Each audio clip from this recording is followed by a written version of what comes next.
Ladies and gentlemen, welcome. Here we are for another episode of the panel.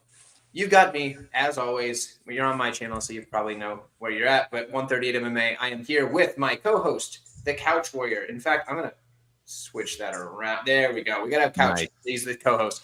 Couch Warrior is here as always. He doesn't have just his mustache. I know I fooled you with the thumbnail. We all wanted to see it. It was a good look. It was a short Dude, look. I did not expect that mustache to be a hit. I thought I would get roasted. My favorite comment, though, someone was like, oh, now you have 3 mustaches because of the eyebrows. And I was like, that was a good one. I like when they get creative because I get a lot of eyebrow jokes, but sometimes they're boring. Like, that was a good one.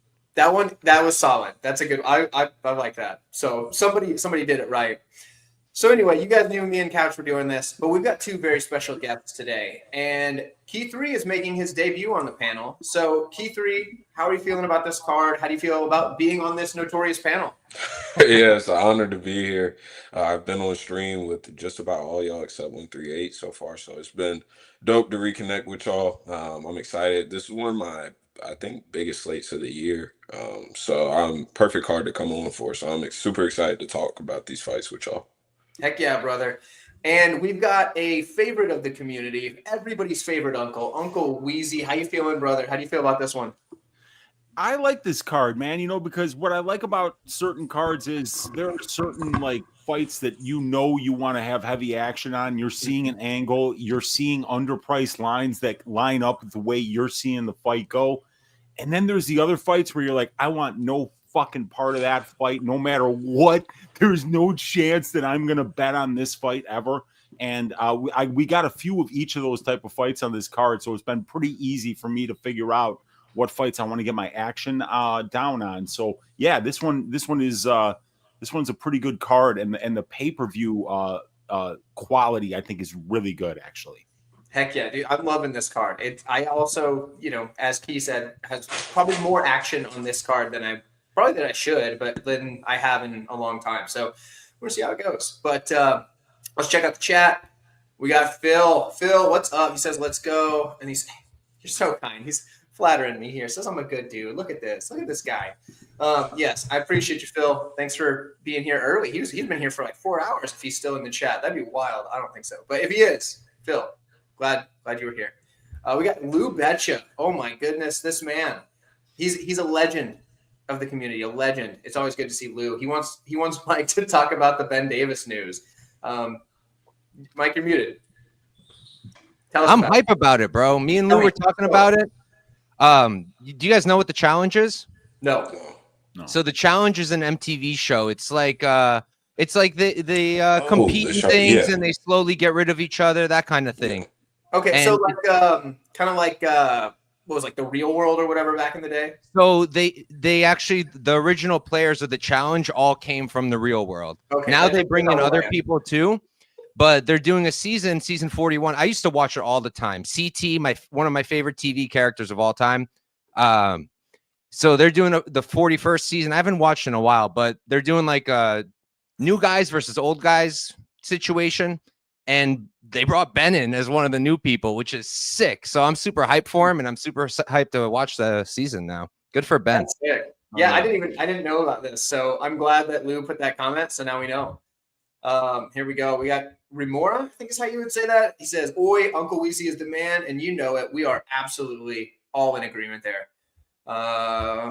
And we've got another one here. Let's talk picks, guys. You betcha. We're gonna be talking about picks here in just a moment. Don't you worry. He's tired of our shit. He wants. Yeah, I know. Seriously, who isn't? Like, Damari Sims here loves the panel. That's what's up. It's gonna be a banger of a show, and you know it. Okay, so without any more chitter chatter, let's get at it, shall we? Let's go. Start with the first fight of the night, and I need to go last on this one, so we're gonna let Couch kick it off. We've got Ozzy Diaz taking on Jordan Santos, and I'm very, very much looking forward to hearing what you guys got to say. Couch, kick it off for me, brother. Yeah, so I laid the chalk on Santos. I laid -182. I took it. I was really back and forth, and I'm still a little nervous about it. But it's like, I just don't think Ozzy Diaz is a good minute winner whatsoever. I think he's KO or bust here, and he could knock out Santos, but I just don't really think he's going to. I think that Santos is actually pretty defensively sound. He seems to be pretty durable from what I see. I wouldn't say he's really fought any crazy heavy hitters, so maybe it's a little untested, the chin, but he seems durable. I think he's a much better minute winner, very good output on the feet, very solid striking. Maybe has a little bit of wrestling upside. It's not really something he does often, but Ozzy Diaz's takedown defense and ground game is no good whatsoever. So if Santos wants to, I think the takedowns would be there. I don't think he needs to. I think he could outstrike Ozzy over 3 rounds. I think he could hurt him. I think his power isn't bad. And yeah, I mean, he's a guy who's like kind of an unknown commodity. I bet him on the Contender Series when he was like plus 500 against Will Curry.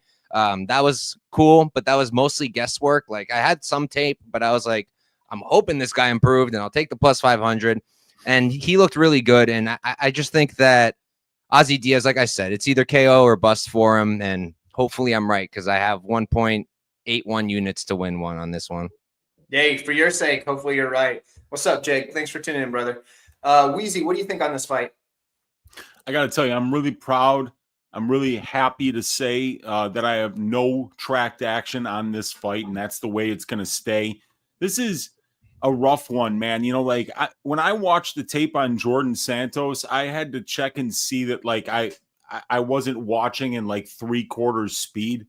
This dude is one of the slowest human beings. I mean, like I've watched Dante O'May's tape where he looked faster than Jordan Santos. So I was like, okay, I don't really like what I'm seeing here. But then on the other side with Diaz, you know, like you said, he's not a good minute winner, right?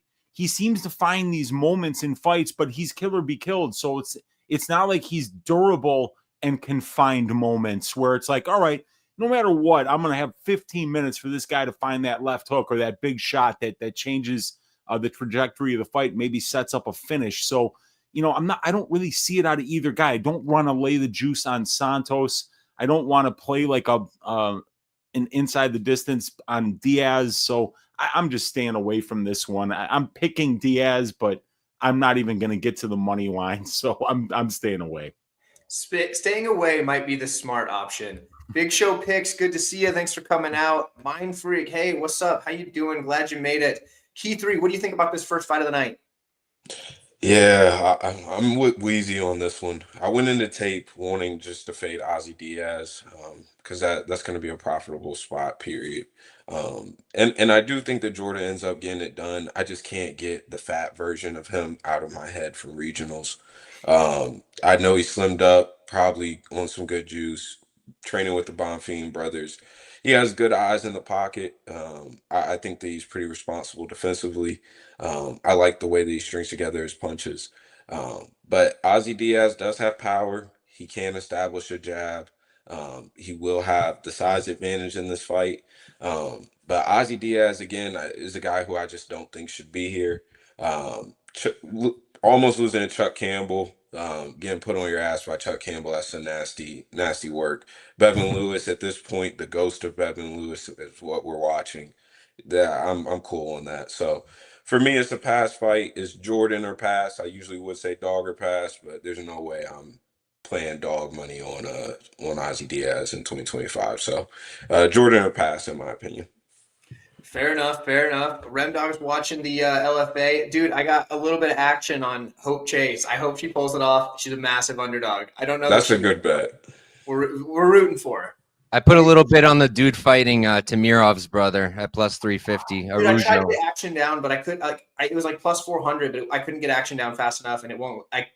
I'm in Nebraska, so I have to drive across the river to bet. So, yeah, dude, I wanted to at plus 400, and dude's like a legit boxer. He's good. He's nice. Yeah, like I'm not saying he would win for sure, but that money was there, so I wanted to do it. But no, I got a little bit on Hope Chase. I think I got her at plus 600, thinking money was going to come in on her a little bit, but no. And now she's like plus 800 or something crazy, or at least last I saw. Couch, your biggest fans here. What's up? Look at that.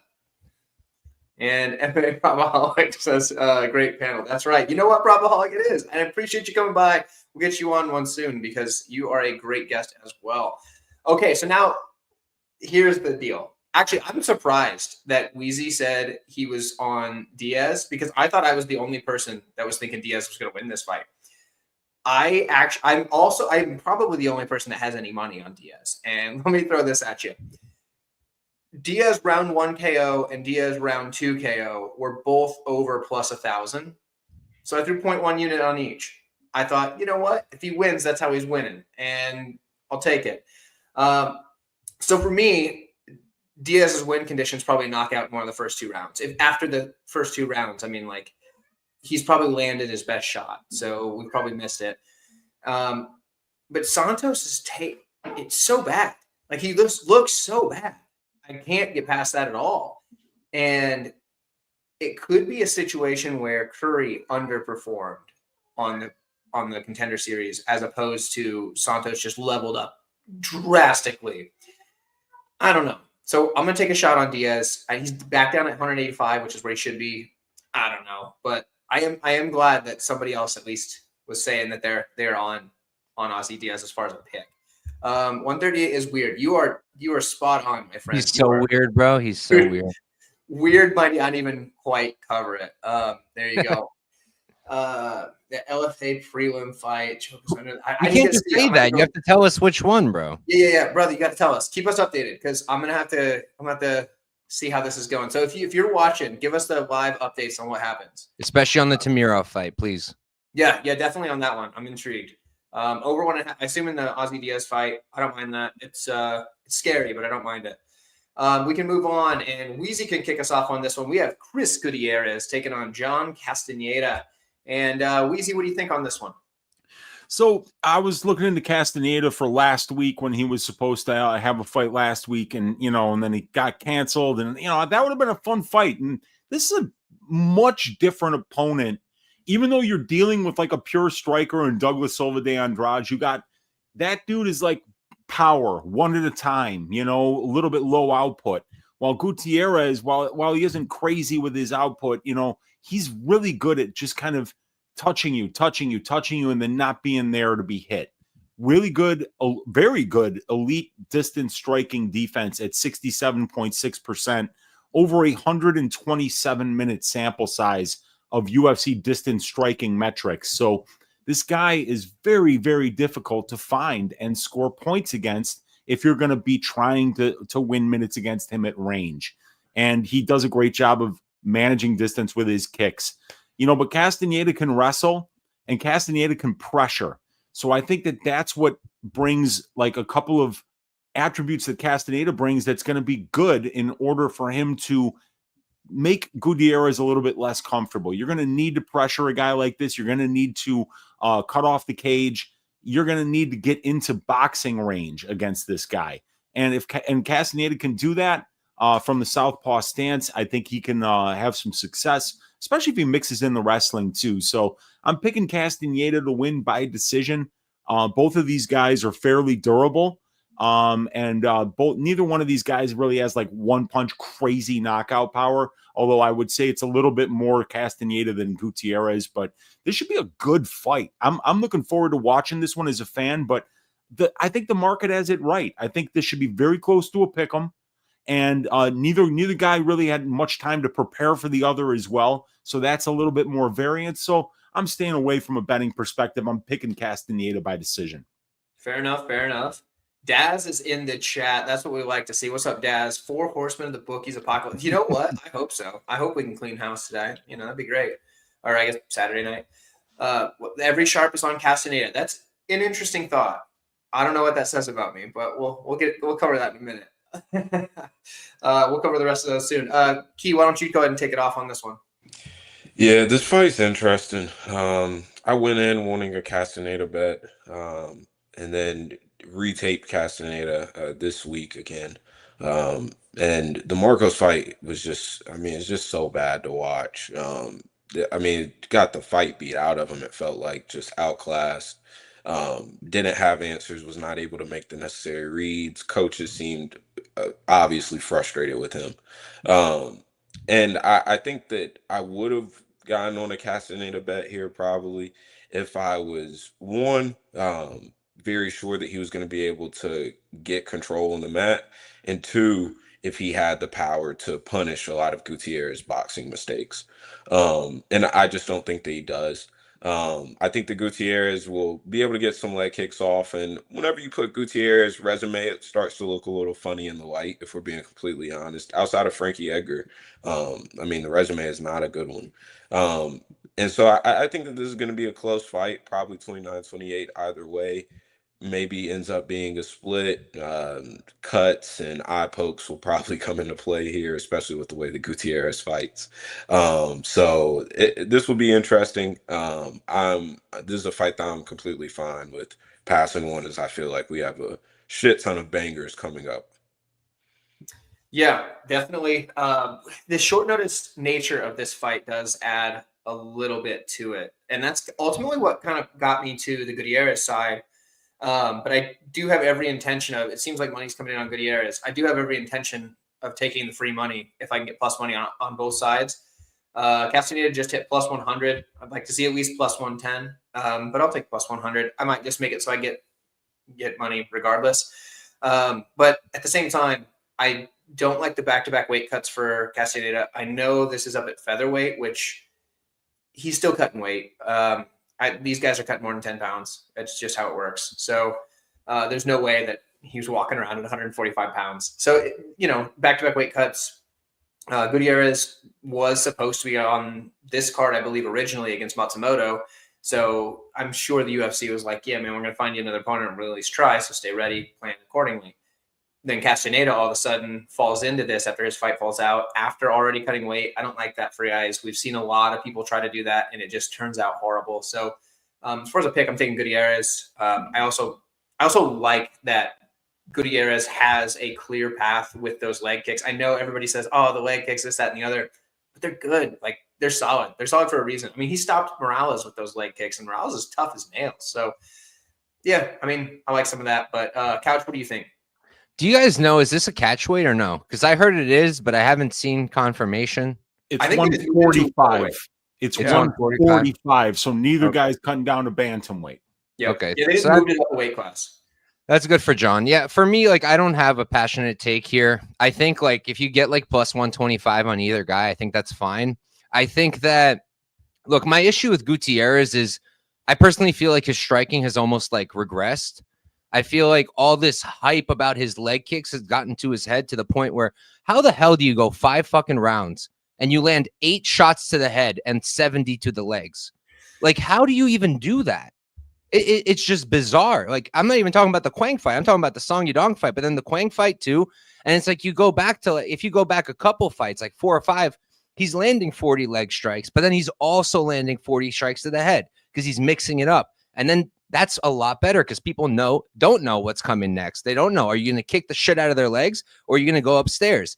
Now he's just throwing leg kicks, and it's good in that it allows him to stay safe. He's able to do it from further away. So his striking defense is very good, but he's not throwing his damn hands. And to me, that's just like very frustrating if I got money on him. And I don't think it's a winning strategy against higher level competition. Now, is Castaneda really high level competition? In my opinion, no. I don't really rate him super highly. I mean, I had money on Douglas Silva de Andrade against him, and that dude's 39 years old. So that kind of tells you where I'm at with Castaneda. But I feel like you probably have to favor Castaneda slightly, purely off of grappling upside, even if it's just a little bit, because his control isn't that good. But even just a little bit in a close fight, like, I think you got to favor him a little bit because of that, and just pace. I think he's going to put more out there, and he uses his damn hands, unlike Gutierrez. If Gutierrez comes out here and starts using his hands with those kicks like he used to, I think he could look like 60% or higher here. I think he is the better striker, probably overall the better fighter. He doesn't have the grappling like Castaneda, but overall I think he's just a better guy.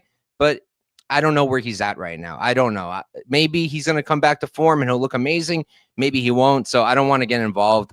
I'll pick Castaneda, but not much confidence at all there. Yeah, I mean, I definitely understand that reservation about Gutierrez's striking, because I do agree. Like, the dude has kind of fallen in love with the leg kicks. What I disagree with is Real Fight Pick saying that Mike needs to turn it down a notch. No, I think he needs to turn it up, brother. What are you talking about?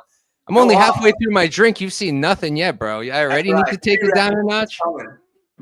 That's hilarious. I had a long day at work. It took me 30 minutes to park. I'm only getting started, Real Fight Picks. He's only getting started. Am I cursing too much? Is that why? I don't know. I'm not I've sure. dropped like 5 You F-bombs in one breakdown, so that could be a fair. You do you. My channel's clean outside of live streams. We're in a live stream. It's totally fine. Moving right along, though. We are. Oh, wait a minute. Okay, so hold on. Tapology says that they switched it back to 135. It's showing 135 for Tapology Gutierrez. said 135 the whole time. Okay, I was gonna say because I definitely saw 145 somewhere else, and somewhere else probably. Okay. Anyway, so for 145 pounds now, we're Myron Santos versus Francis Marshall, and we're letting Key kick this one off. What do you got on this fight, brother? Yeah, I think that this money line is probably too wide. Given the dynamics and styles at play here, you have to assume Marshall full camp at ATT. Got to assume the cage wrestling is going to be there. Spending a lot of time with Grant Dawson. So you got to think that he's going to be wrestling here. That's the only way that this is going to be a fight for him. On the feet, I think it's pretty clear that Myron is not only just better in this matchup, but is going to be better than a lot of guys in this division, flat out. I think that Myron only way of covering this type of price tag is through KO, honestly. I think that Marshall is, I mean, he's a tough kid, one, but he's going to fight his ass off. So I expect a dog fight. I expect for Santos to have to defend a lot of takedowns. And I see a lot of people getting down on spread of the week. I think my guy Peg played Marshall for spread of the week. And I can't knock it, but I still am. Santos just has real power. I wouldn't be surprised to see him get another KO here. And honestly, I really want to see his matchmaking in the future because I think that he has a really bright future in this division, especially with his size and athleticism. Yeah, that's fair. That's a fair statement. I think this should be Santos all day unless he gets stuck against the cage. That's his downfall. Because people were saying that Santos' takedown defense is poor. That's not entirely wrong. His takedown defense against the cage is poor. His takedown defense in space, he's got a pretty good sprawl. So Marshall needs to get him up against cage. He is certainly capable of that. I knew he took it on short notice, but going to a split decision with Bazookia is not really the best look because Bazookia's it's kind of rough. But he did take it on short notice, so that was, you do what you can. I think Santos should win. I think he should be able to cause most of the damage. I don't think that Marshall's going to be able to. I don't think he's going to be able to defend the shots coming back his way. I think he's just going to be trying desperately to get against the cage, and that's going to get harder as the fight goes on as he's eating more shots. But that's me personally. I could see why the line might be wide, but I also couldn't get to the other side. So, what do you think, Mike? Yeah, I mean, I'm not really crazy about either side. I feel like it's dog or pass. And on my own show, I was pretty confident that I was going to get to the Marshall play. But then I taped it again. It was on my list of retapes, and I taped it again. And it's like, he's going to look value, but I feel like he's probably still going to lose. I just think Myron Santos is going to do a lot more damage. I really, really like his striking. I think that the clinch work is going to be a big thing here because every time Marshall closes the distance, if Santos clinches up with him, he's going to be throwing those knees, which are nasty. He's got the power upside. Just think he's a better striker, and his takedown defense has improved a lot. That said, I don't think it's been like we don't have that much evidence that it's so much better. Like Con Hopefully didn't shoot on him. I forget the guy's name. Torres, I think, was his last Ultimate Fighter fight. Like that guy tried a few times, but he's not that great, and he's like 38 years old. And then you go back to the Edwin fight on also the Ultimate Fighter, and Edwin got the takedown in the first round. Couldn't really do much with it though. You saw like they're kind of stuck against the wall. He had one hook in, kept him down, but didn't do much. And then after that, he didn't really shoot all that much. And then before that, you have to go back to Dan Argueta, who beat him, but he was very young back then. So I don't know exactly how much his ground game has improved. It's clearly improved enough. Well, not enough, but it's improved a lot. And I think it's improved enough to win the fight. But I don't want to lay chalk on it to find out. And I don't really want to get invested on Marshall either. I played the fight goes. I took it at minus 145. I don't know if it's still there or not. I haven't really looked. But I just feel like I don't think Santos is going to knock him out. Like he knocked out Con Hopefully. I don't really rate Con Hopefully too highly. I did before. I don't anymore. I kind of adjusted myself there. And I just feel like when he's fighting higher level competition or even not, like again, Torres, he didn't knock him out, didn't knock out Edwin. So, and I feel like Marshall's pretty durable. I don't really see him getting knocked out, and I don't think Marshall's finishing Santos. So I like the fight goes. I don't know where it's at now. Maybe it's not playable anymore. Minus 146 on FanDuel is the best line. Yeah, I got minus 145, so I do like that. Yeah. Wheezy, what about you, man?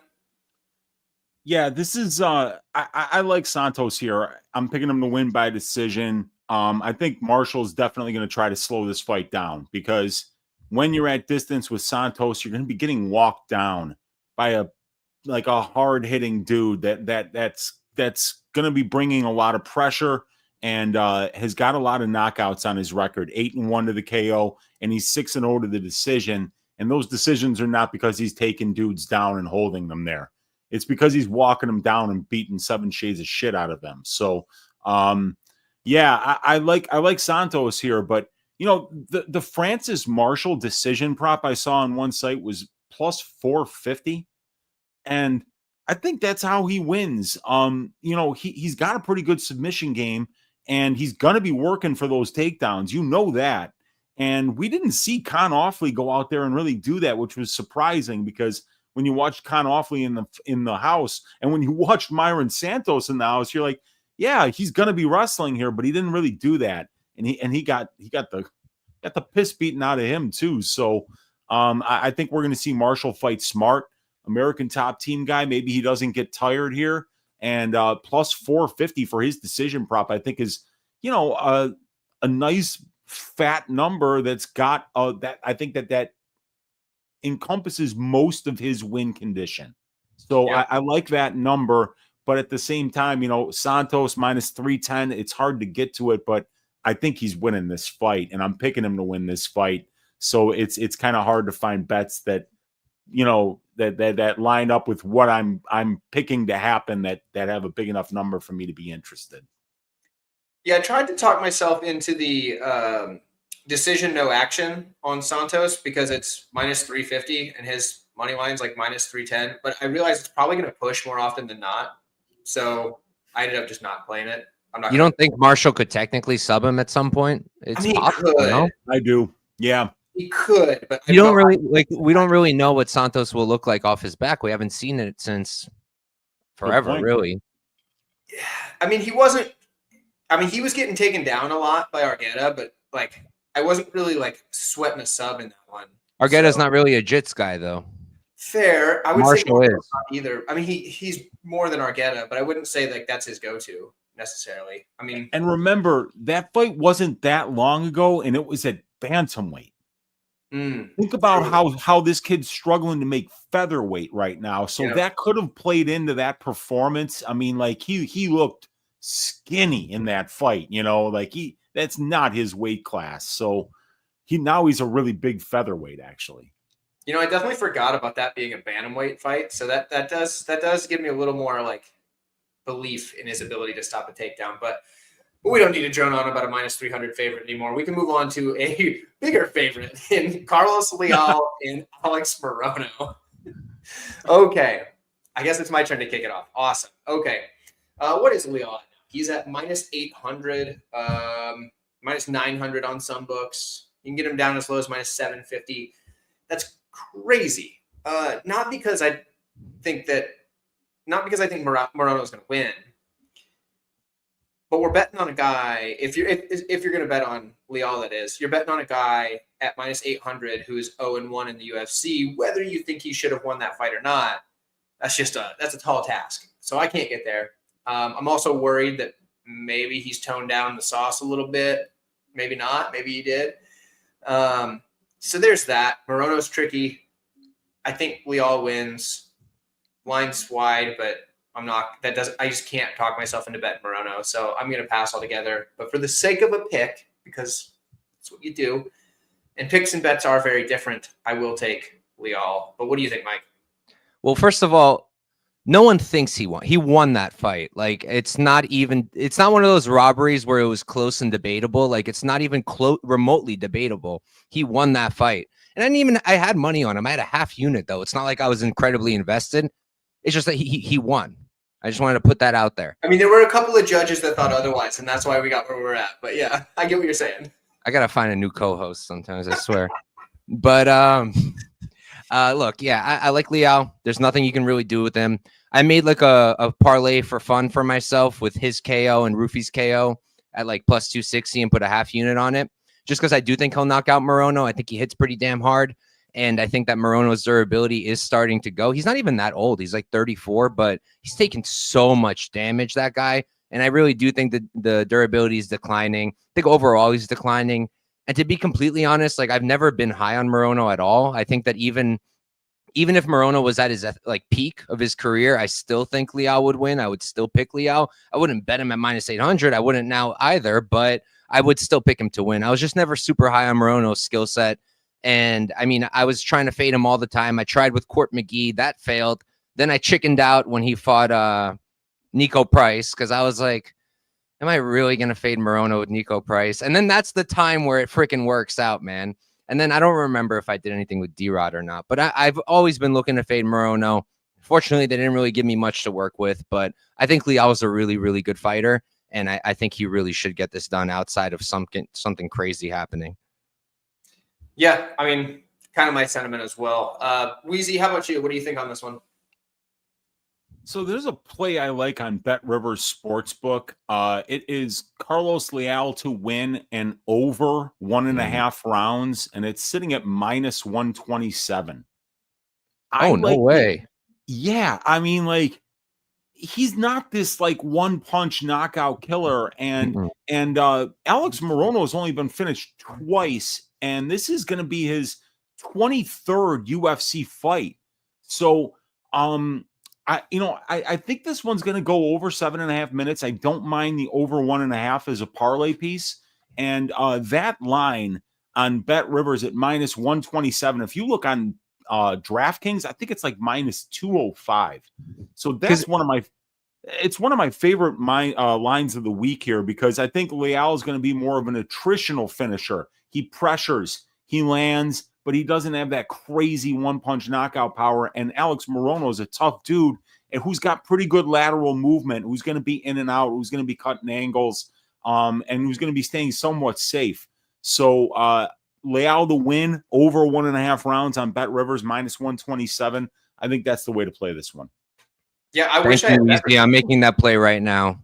That's awesome. That's a great one, right? I like it a lot. It's like the over 1.5 is minus 185. Leal is a minus 800 favorite. Yeah, that's solid. Nice. I played the over 1.5 earlier in the week, and I think I got reverse CLV'd on that because I'm pretty sure I got it at like minus 200 or something.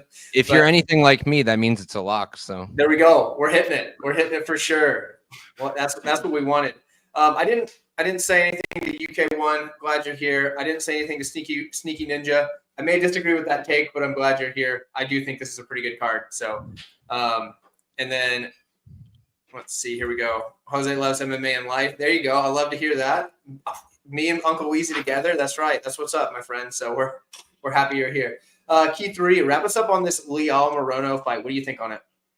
Yeah, I mean, hot take that Leal knocks him out. I think that this is a pretty straightforward fight. I'm somebody that had I believe Morono KO, I think, versus Nico Price, and he made Nico Price look like a glory kickboxer in that fight, which was unreal, saying that I thought that Nico Price was completely shot in that fight. The D-Rod performance actually was better than expected, honestly. But I think that that's due to D-Rod regressing a good bit more than I've even noticed in the past. Leal's going to walk him down. He has more testosterone in his veins. I mean, this is just going to be an ass whooping down the stretch. I think round 1, Morono might be able to bounce around and get a jab off. And he better pray to God he lands one of those spinning back fists. Because rounds 2, round 3, I think this gets pretty ugly. And I don't want to see Morono just go out sad, because he is a guy that's been around, and I've been able to see him in person. So I hope the Morono doesn't go out too sad, but I think that it's kind of inevitable here. Yeah, hopefully it's over 1.5 rounds. I'm cool with that. If it's before that, I might shed a tear, but you know what I mean. So big praise coming from Jose. Big fan of Weezy's channel. We love to hear around here. That's what we love to hear. Sneaky Ninjas leaning the over. Okay, I like that. Yeah, it's hard to be confident when you don't know where Morono's at in his career, so I get that. Nearly all of his equities and over 1.5. 9%. Interesting. That's an interesting take. The way you put it that way. Don't you dare hit me with math. Yeah, dude, math's hard. It's like late it's at a night. Difference of 9% of an implied probability, but when you look at in terms of payout on the bet, it's a lot better than 9%. So that's another interesting way to look at it, but 9% in implied probability can mean a big shift, actually. Like if you're talking about at the higher ends of the spectrum, 9% between like minus 500 and takes you to like past minus 1,000. So yeah, it's one of the things I just wanted to clarify there. If there's anyone I trust with numbers, it's Uncle Weezy. So I'm gonna trust that right there. I was about to say, thank God we have an actual numbers guy here. Yeah, seriously. Like whenever people ask me, like, "Yo, who's got the best data in the space?" I'm like, "That's Uncle Weezy. Like his numbers, his stats, his like ability to explain it to you better than anybody by a mile." And that includes my own. My own are trash, so that's not really saying much. But yeah, Uncle Weezy's got that down. We can go ahead and move on, though. We have Bruno Pereira taking on Armen Petrosyan. And I believe, let's see, Mike's taking this one off. Yes, it is. Let's see what you got, brother. Yeah, so when I got to this fight, Petrosyan was like minus 150. And I was thinking about it. I was taping it. It's like, I think he wins. I think he wins outside of a bonk. Bruno Pereira, very live to bonk. That's why I was hesitant. Hits very hard. And while I think his striking is overall sloppy, I do think his counters are pretty good. And he's got some offensive wrestling upside, but I think Petrosyan's takedown defense is pretty damn good these days. I just worry about his durability a little bit because he does get hurt. Even outside of the Shara knockout, he's getting hurt in these fights. Got hurt against Christian Leroy Duncan. He's getting hurt, and Bruno can hurt him, can knock him out. But the way I ended up playing it was round 3 decision on Petrosyan was plus 165 on DraftKings. And I felt like that was pretty nice because I don't think he's much of a power guy. I think that Bruno's a pretty durable dude for the most part. And I think that if a finish comes on the Petrosyan side, it's going to be late. It'll be like a round 3, hopefully. And I think most likely he wins the decision. So I liked that to bring the money line down a little bit. Maybe I should have waited and just seen if I could get on the money line, but I was pretty happy with plus 165 on the round 3 decision. So hopefully it hits. I hear you there. Dravi in the building. What is up? That's one of Keith Ree's co-hosts. So if you guys don't know, you can check both of those dudes out. Link to their podcast is in the description of this video. We got the Bookie Man hopping in. What's up? Good to see you. Glad everybody's here. Weezy, go ahead and kick it off on this one here. What do you think? Yeah, this one's interesting. I'm with Mike that I think Petrosyan round 3 decision. Petrosyan by decision was around plus 250. Right now on Bet Rivers. I think that's a pretty good look. All of his wins at the UFC level are by decision. This is not a one-punch knockout power guy. He's a high-volume striker who does a great job with his distance management and outpoints people for 3 straight rounds. But he's faced some pretty durable fighters, the guys that he's beaten. So, it doesn't mean that he can't knock out Pereira, who's been finished in all of his losses. But I think it'll come late if it comes at all. So that round 3 decision, that kind of has my attention at plus 160. Petrosyan by decision at plus 250. And then if I'm going to play that Pereira side, let me just play him the way he always wins fights. Him to win and under 1.5 rounds, that's plus 300 on Bet Rivers. That's a great line, dude, because you're only getting plus 130-ish on the money line right now. But he's won 100% of his fights under 1.5 rounds. He goes out there, he fights like he's double parked.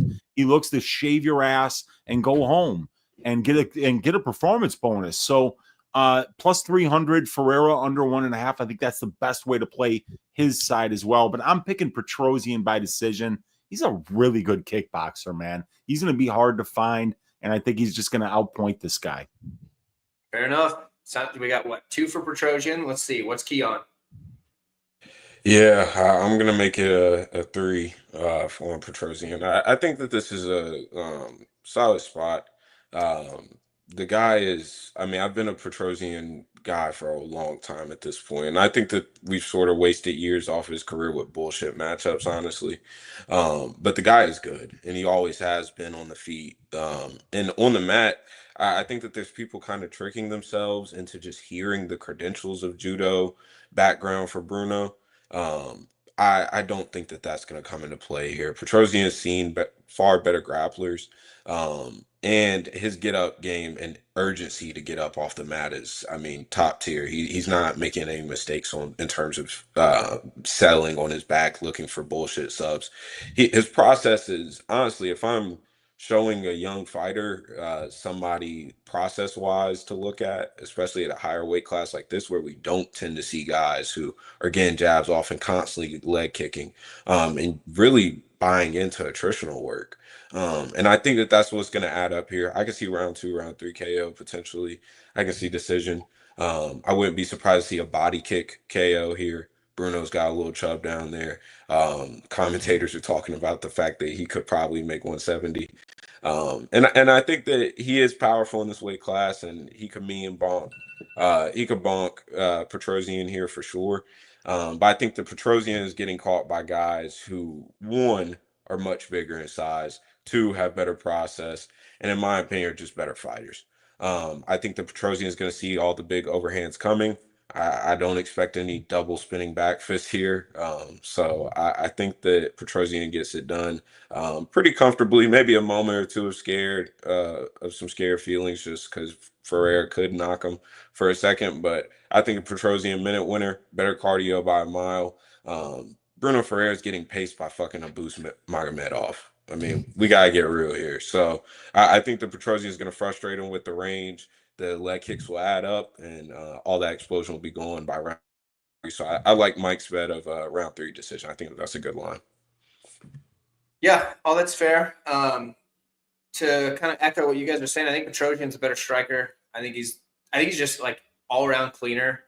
But that said, I think he gets bonked. I'm taking Pereira to just bonk him. I think it's going to be one of those fights. This fucking guy. It's one of those things where Bruno wins fights he shouldn't win. Like, you saw when he did the RoboCop too, and I know everybody's super down on RoboCop now. They think he sucks because he lost to Cannonier, which is a stupid take, first off. But I mean, if you can bonk RoboCop, you can bonk Petrosyan. That's what I'm saying. And I'm not saying that's RoboCop's chinny. We all know that. He is chinny. He's really good, but he's chinny. Did you see how many shots he ate from Cannonier before he went down? He has good recovery, but he gets hurt all the fucking time, man. Fair. He didn't recover for anything when Bruno hit him. Fair enough.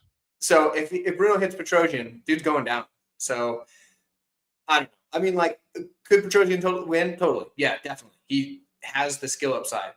Man, Pereira's good at bonking guys, and I mean, I'll take him to do it as an underdog here. I'm probably not going to get to him on a money line bet or anything, but just for the sake of a pick, I'll take him to bonk him. And if he wins, then cool. And if he loses, then I'm an idiot that picks the guy that should have lost. So that's my bad. But yeah, I'll take Pereira, be the odd man out there. It's whatever. Picks and bets are very different things, guys.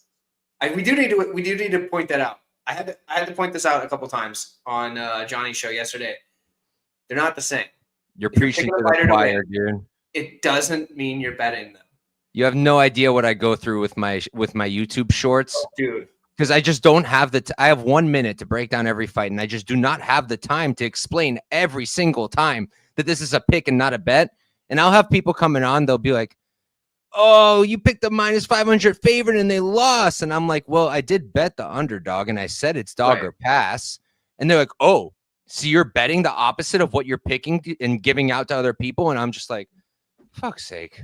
Dude, I'm so with you. I feel your frustration through the camera, and I echo it because I totally get it. I don't do shorts, but I get the same idea. It's, oh man. And maybe the longer I do the content, the more cynical I get about fans just having just opinions where it hurts your head to try to comprehend it. So picks and bets are different, guys. I'm picking every fight on the card, but I'm not betting every fight on the card. So if anybody's in the chat and you take one thing away, please take that away from this, that we don't all bet every fight. In fact, probably none of us.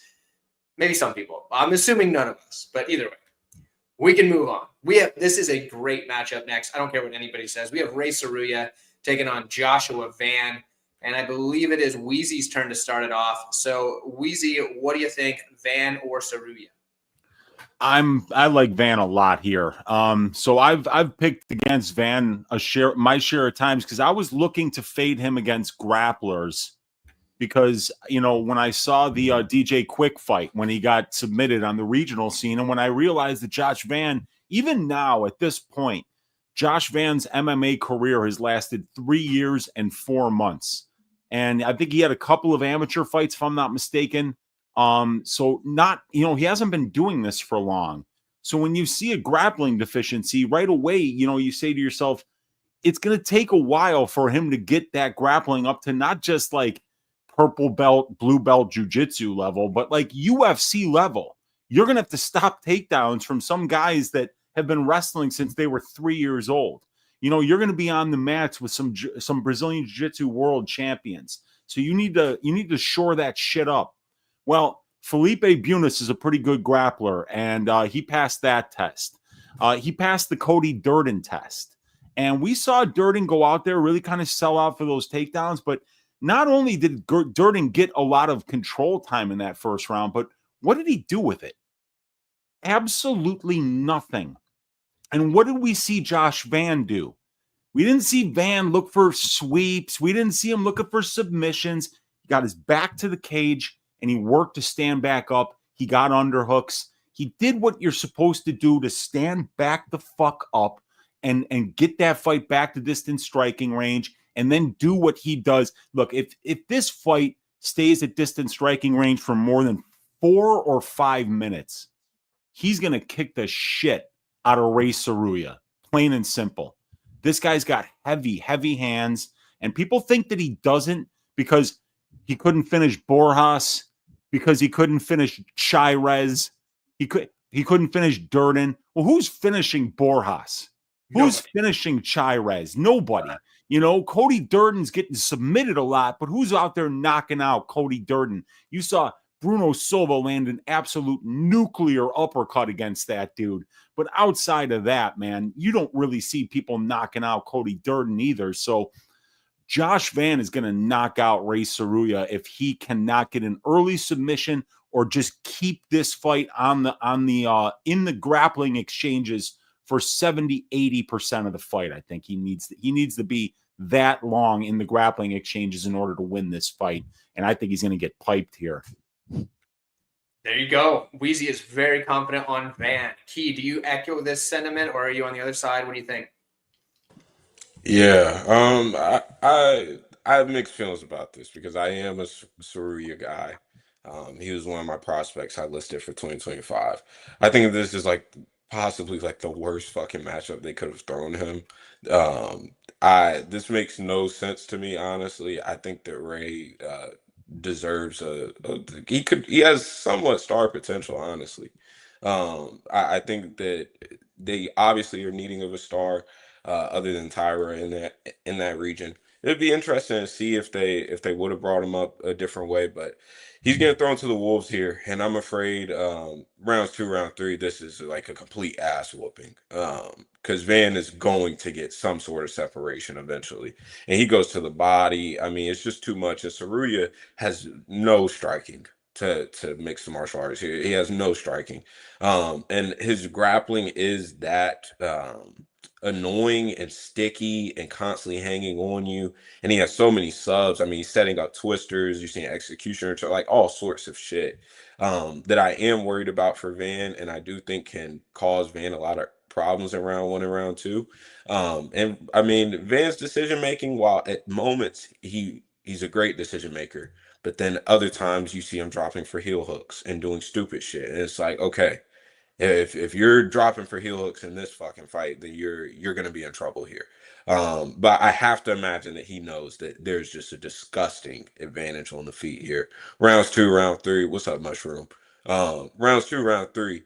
He gets to rolling and he's straight downhill. In the Shirez fight, that he probably would have ended up finishing Shirez if he didn't land that spinning, I think it was an elbow or back fist that Shirez landed on Josh. And I had round 2, round 3 KO at big numbers there and was screaming at my TV seeing that bullshit.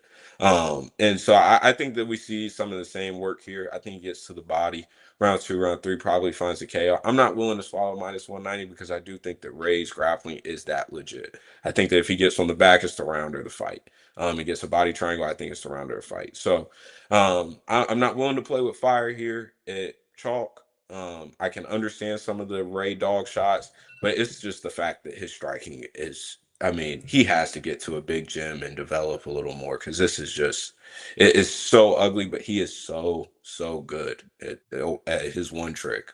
So we shall see how this fight plays out. I think it would be very interesting, but probably a much needed loss in Seruya's career, if we're being honest, for his development. I think this will be a much needed loss for him. Yeah, you see it a lot where guys take that first loss, and that's where they start to level up.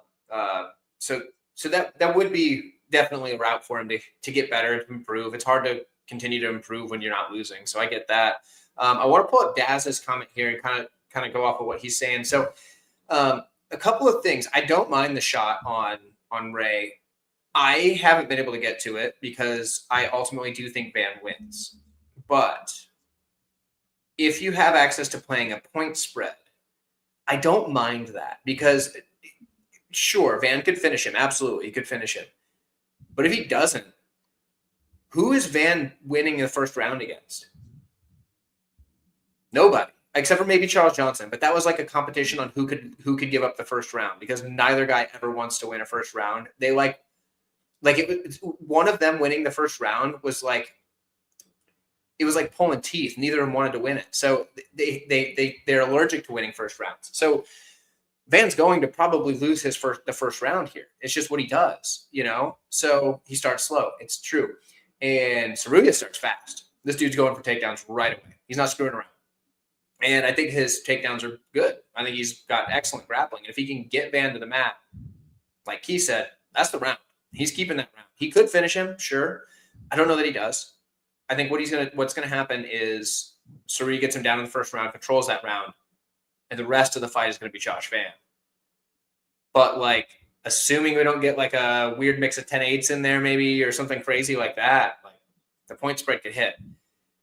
I think we just got a donation, and I got roasted at the same time. Oh, we're gonna read that here too. That's for sure. So don't you worry. Well, you and Real Fight Picks, you guys are always going back and forth. You know what? Let's jump to that right now. Real Fight Picks, drop in the donation. I appreciate you sponsoring the show. It goes a long way. I don't know if you know it. Is this the guy we had on one time? If we did, it was on your channel. No, I don't think so. Okay, I don't remember having Real Fight Picks on. But you know what? With donations like this, you might buy your way onto the show. Don't you worry. I can be bought. I can be. See, I can get predictions wrong and still profit, because I like me some dogs, man.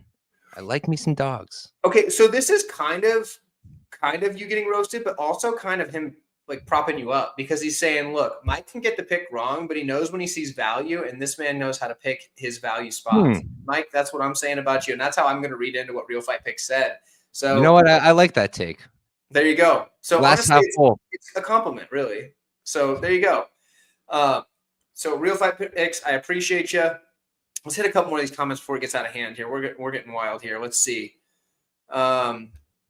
Yeah, Seruya's value for sure. He definitely there's some value on the money if he can get him to the mat. He does stick to guys, definitely. I could see that happening. I just haven't seen hardly any of his striking, to be honest. Like, he just doesn't do it, which is good. He knows what he's good at, but like, it's just like we just don't really like. In my notes, I literally don't have anything for Seruya's striking, because he's done so little of it that it's just there's nothing to write down.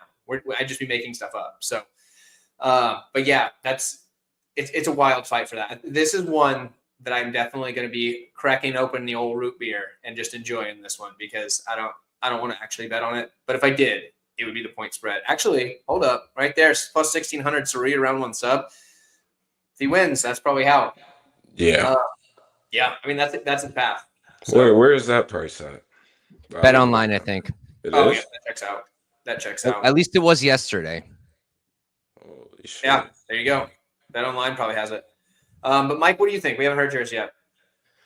Yeah, I have quite a bit to say. This is probably like one of my favorite fights of the card, honestly. I really, really, really like this fight.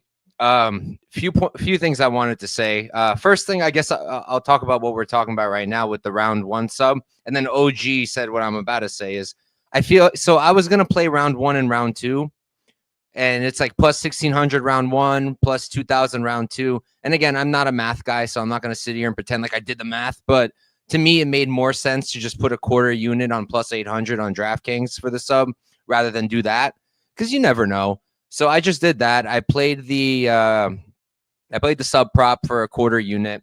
And then also, so I was just looking at DraftKings when you were talking, Tyler, and you mentioned the spread. And at first I cringed because I kind of figured that the spread would be like minus 200 or whatever. And it's not, it's minus 140. And I'm pretty against chalky spreads. I don't believe in them. I stopped after 2023. That was my main rule going into 2024 was, even if you're 100% correct, even if you're right? Van loses round 1 all the time. Seruya comes out hot. He gets those takedowns. He clearly won the first round. It takes one bad judge to screw you out of that chalk. One bad judge. And we're in a time where our judging is terrible. Our judging is inconsistent. It feels like the judges don't know what the rules are half the time because we're told damage over control, but sometimes that's not the case. So it's really tricky with the chalky spreads, but at the same time, I don't hate minus 140 because I think your breakdown on that spread is perfect. Like Van does drop the first round very often. He does have a deficiency on the ground, no matter how much he's improved it.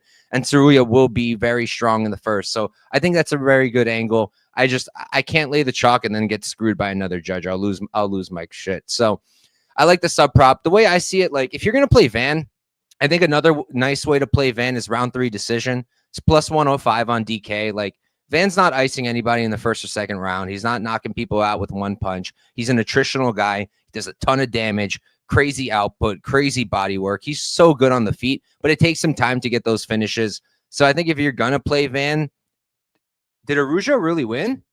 Dude, yeah, he did. So bad.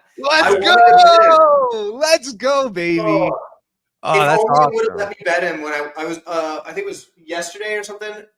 Where it let me put in the other bet, but it wouldn't let me put that one in yet because it wasn't the odds weren't up or something for that specific fight. By decision too. That's crazy because he's never left the first round. That guy.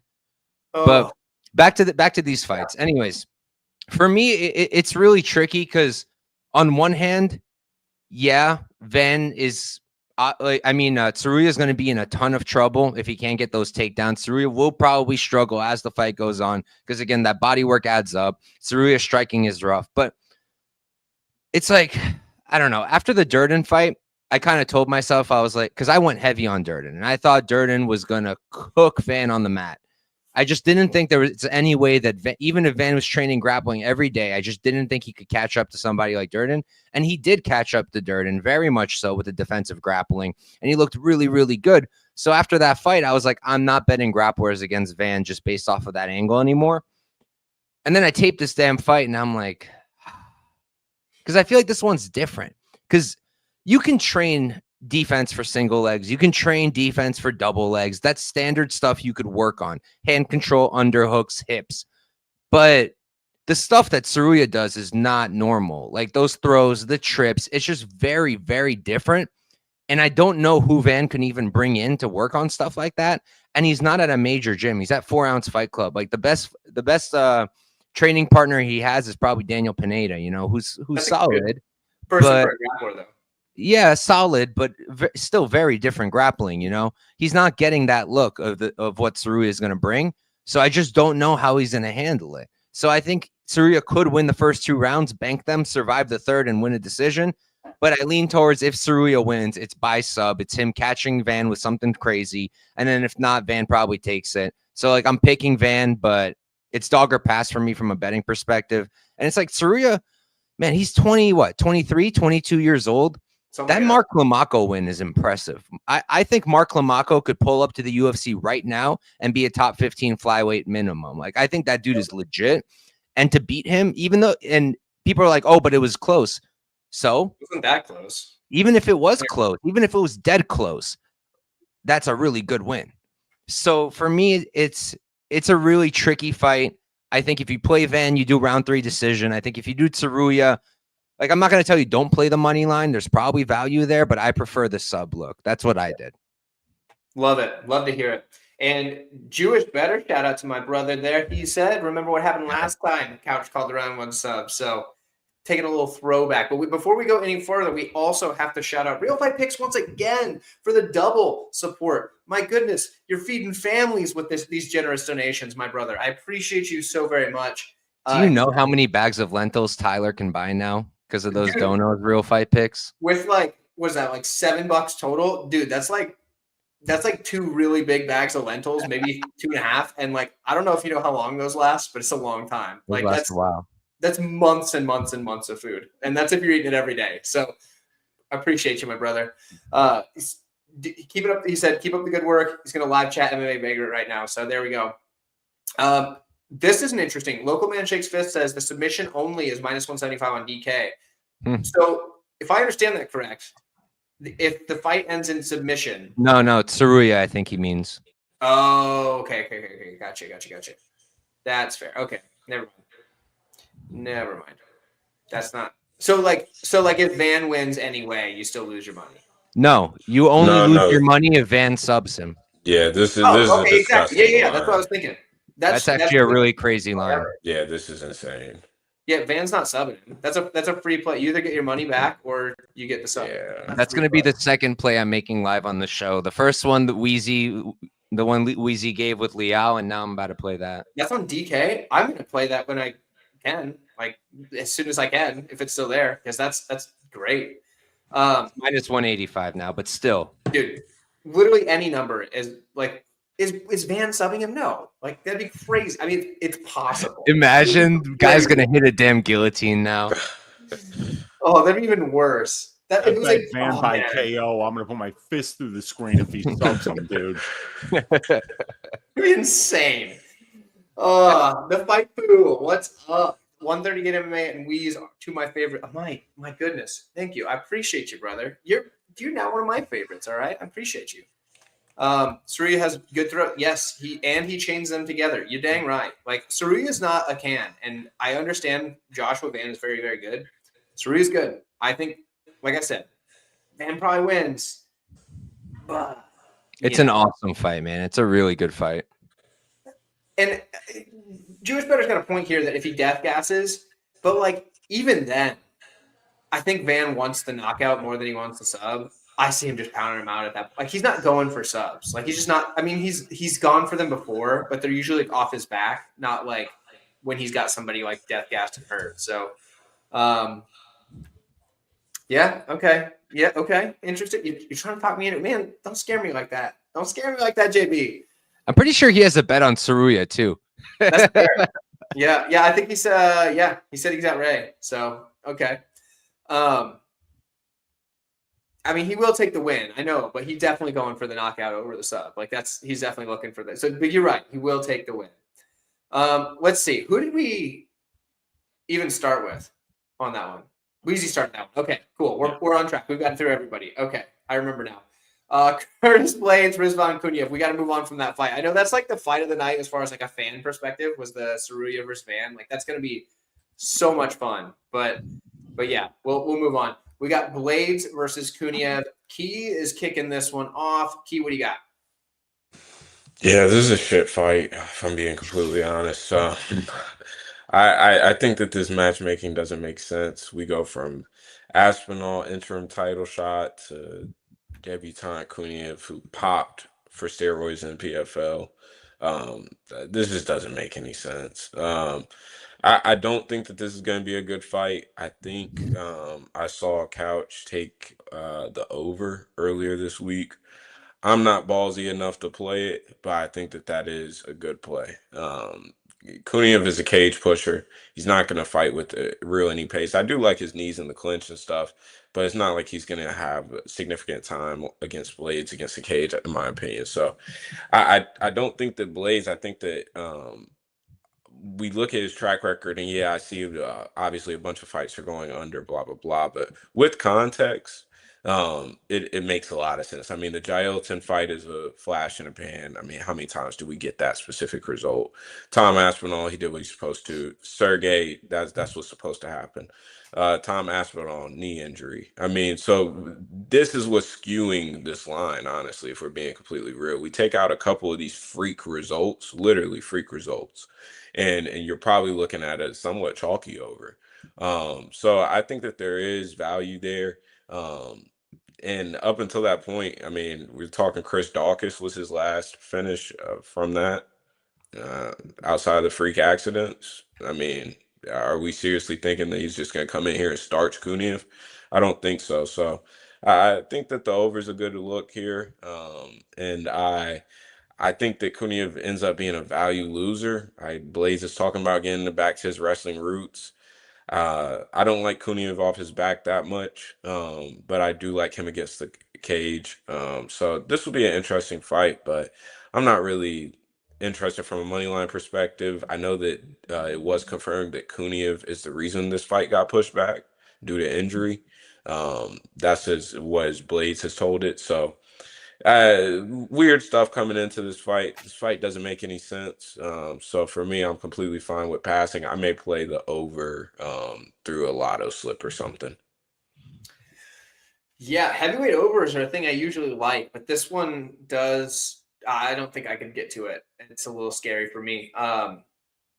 There's a lot that goes into this fight, and it's weird because the chat here seems to be very much on the Kuniev side, which is wild because yesterday I was on Johnny's channel, Johnny K Picks, for his what's it called, Wednesday night show. What the fuck? Defender Units. That's what it is.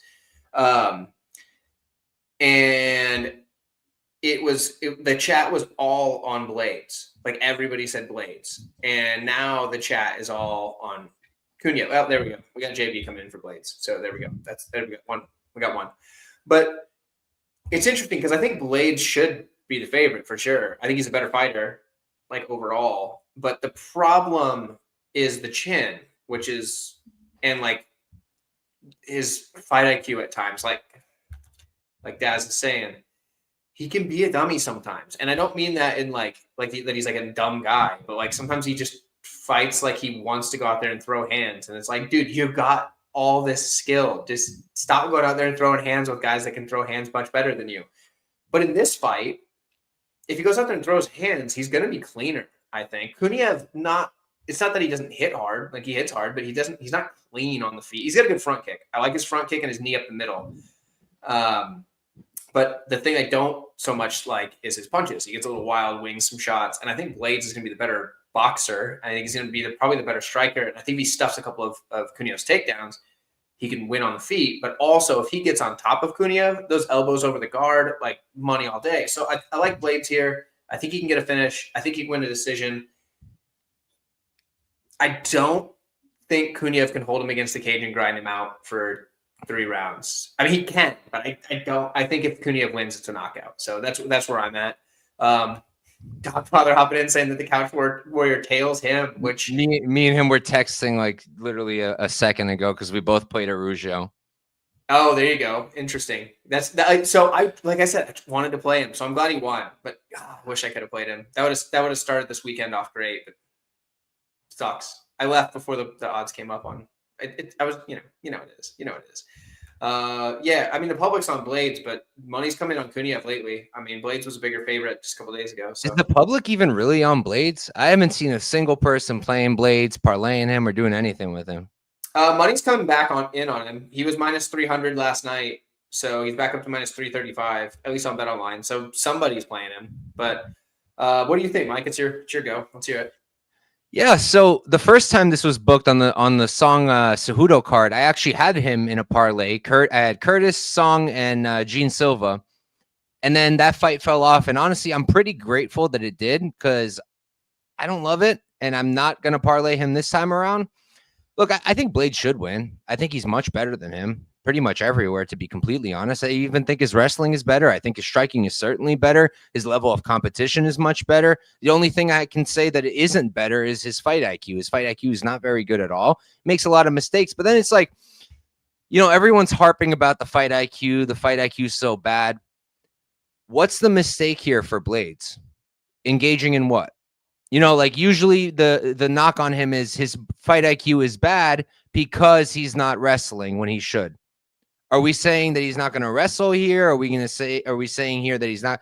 Because like I'm not seeing where the mistake is here. I think he can outstrike Kuniev, and I think if he goes for takedowns and gets them, I mean, what's the problem there? So I'm not like super concerned about the fight IQ situation there. Like if anything, I'm more concerned about his chin maybe because he can be knocked out, and Kuniev isn't the best striker in the world, but he can hit hard. He hits hard. He's pretty good in the clinch. But yeah, overall, I think Blade should get it done. I don't think you can really lay the chalk on him, not because of the bad fight IQ, more so because of the chin. But I do think he should get it done. I think Kuniev's a good fighter. I don't know if he's ready for this level. We're going to find out, I guess. They kind of just threw him out there real quick, and I'm not really even sure why, but it is what it is. But in terms of a bet, I think Key mentioned it. I played the over. I played the over 2.5. I got plus 110, I think, and I like it. I do like it. Yeah, Blades could be caught. He could be knocked out, like I said. That's why I wouldn't lay the money line on him. But I don't really think he's going to get knocked out here. I really don't rate Kuniev striking all that much. I think that maybe Kuniev could get some takedowns. Blades will pop back up. I could see Blades mixing in some takedowns. I think we're going to get a tremendous amount of cage pushing. So that's why I'm kind of leaning towards that over. I think it's a pretty solid spot at plus money, and that's what I'm rocking with. There you go. I like it. And we'll go to Wheezy. But Wheezy, we have the bookie man asking about the Chicago parlay. You being a Chicago man, what do you think? The Chicago parlay legit? I think it hits. I mean, with Blades, I'm picking Blades to win by decision, and I think Couch's breakdown was perfect. I mean, I think that Blades is pretty much better than him everywhere. He's got great cardio. He's got really good wrestling that we know of at this level. We can say in 19 UFC fights that this guy's averaging 5.7 takedowns per 15 minutes. He's getting his takedowns at a 53% clip. He's out-controlling his opponents 49% to 5%, winning 91% of the control time positions in his in his fights. So, I mean, like, this guy's putting together really good grappling metrics at the UFC level, while, what kind of success is Big Riz going to have up here at the UFC level, that's still a bit of an unknown. But I think this guy's good. And I think what had happened is that Big Riz, they were calling around to try to find him fights, and a lot of guys were like, no fucking thanks. I'm not fighting some Dagestani dude who's the champion of, Khabib's organization, the Eagle FC over there in Russia. This guy's taken all the steroids. I mean, when he fought Renan Ferreira, dude, the back knee that he had looked like a map of the Milky Way, and then this guy comes in and he pisses hot for a cocktail of 4 anabolic steroids. I mean, everything ended in ONE, and that's how you know it's making you big and strong, like our boy Big Riz. So, I think he's actually going to be pretty good. I think he could destroy half the heavyweight division tomorrow. I mean, like, this guy is probably going to have a number next to his name by the time it's all said and done, and that's why he's getting a top 5 opponent in his UFC debut. So, but I just don't think he's better than Curtis. So I'm picking Curtis. I'm picking Curtis by decision, though, because I think there's going to be a lot of cage pushing. And I think Curtis is going to have to watch out for his chin. So I think he's going to have to be a little bit careful here. So, I like Blades and Blades by decision. There you go. Blades by decision. I don't mind that. I think if Blades wins, I mean, realistically, he can win any way he wants as long as he doesn't get knocked out. So, so I think we're all in agreement here. Blades is the side, but we all know that he does run the risk of getting chinned. So that's how it works. We can move on. We've got King Green versus Mauricio Huffy. It's my turn on this one. Let's see. How do I want to look at this? Huffy's the rightful favorite. He should be the favorite, I think, because Green is skilled. He's good. There's a few things that are just slightly getting worse as his career has gone on, and I think it's the reaction time, particularly to left hands. When you see him get hit, he's getting hit with the left hand.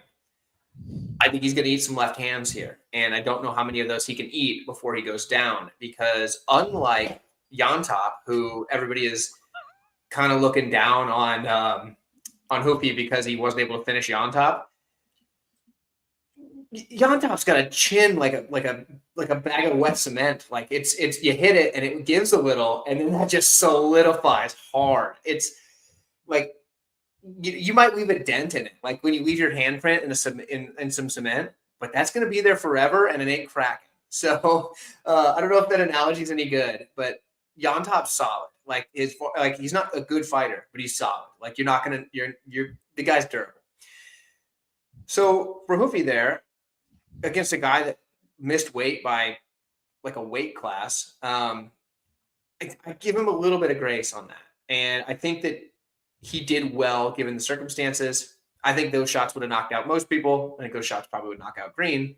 But what Green has going for him is that veteran savvy. He's going to be the more active striker. The dude puts out numbers. Even at media day, they said that he has a record by like a mass. It's by over 300 significant strikes landed for all time in the division. So for UFC, so that's cool. Like the dude's putting out volume, but I just don't think it's gonna be enough here. I think Green's gonna run into some shots, and it's probably gonna be a left hand. It's gonna be the end of the night for him. Even if he doesn't get knocked out, he's getting wobbled by those left hands far too often. Even when he beat Jim Miller pillar to post, he ate some nasty left hands. And if you're eating those from Huffy, I think it's gonna be a little different than Jim Miller. So that's where I'm at. What do you think, Mike?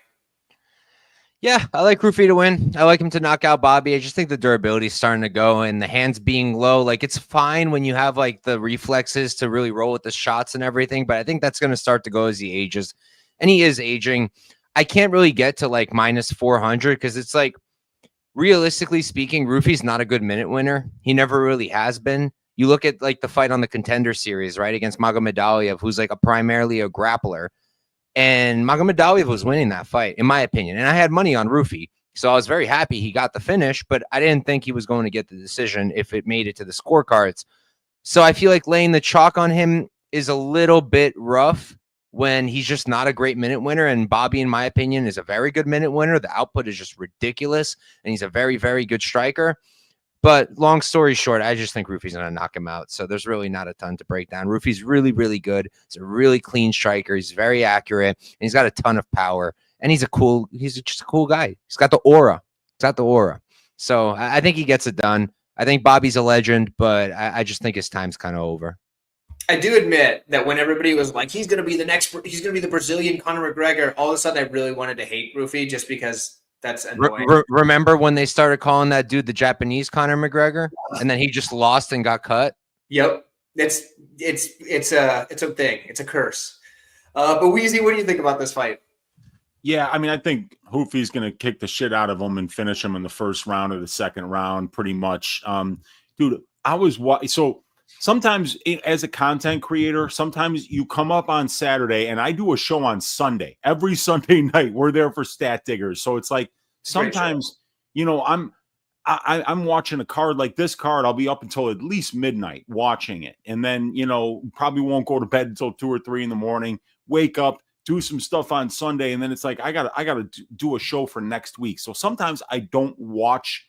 If I don't watch the fights that night, I won't watch them for like 3 months because, I've got to move on to next week. Right. So I didn't watch Huffy versus Fat Yantop. Holy shit, dude.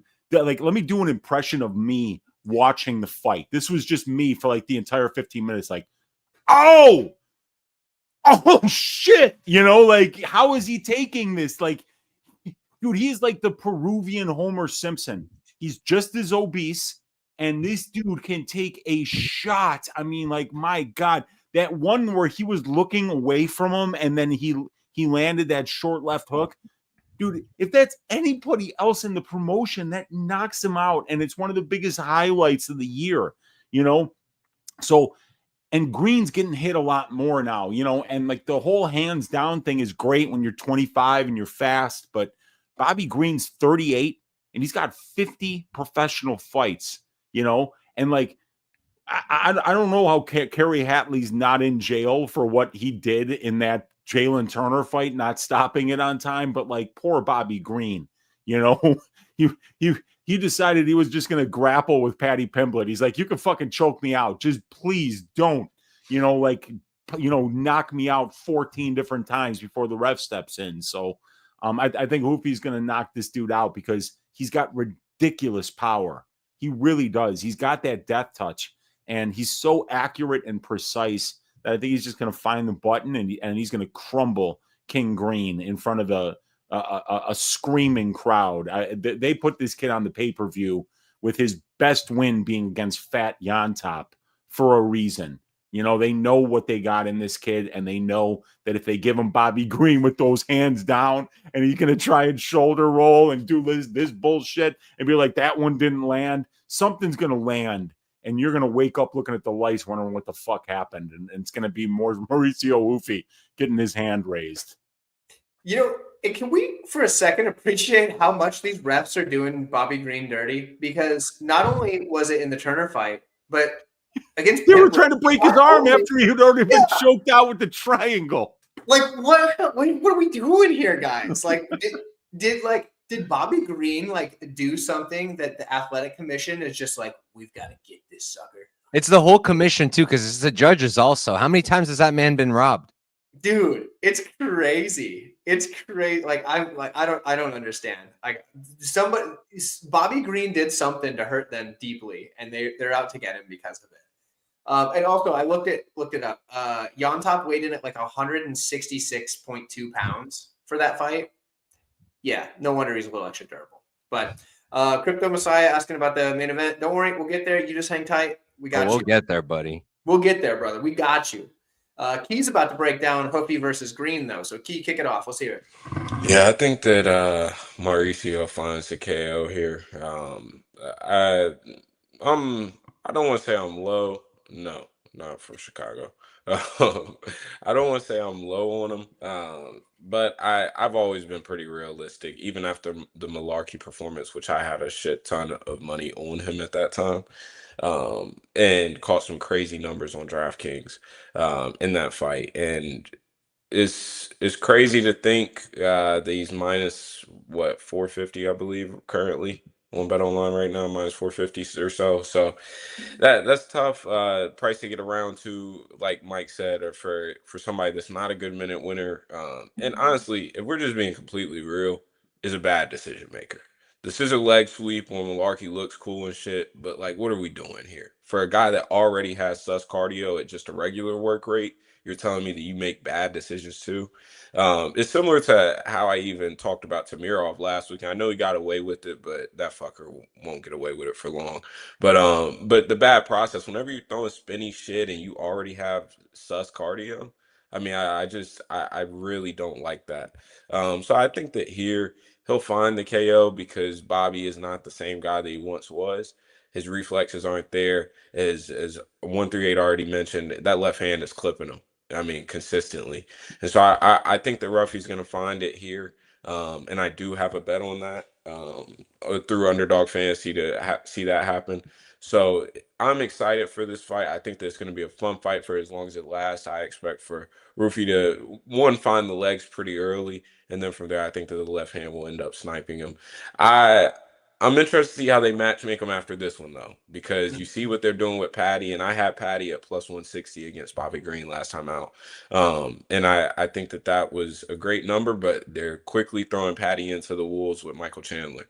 With Ruffy, are they going to be able to do the same, or are they going to kind of keep on slow rolling him a little bit? It'll be pretty interesting to see because I think this Fighting Nerds deal, while it's a very real thing, I think that there's some big time flaws in process here. So we'll see.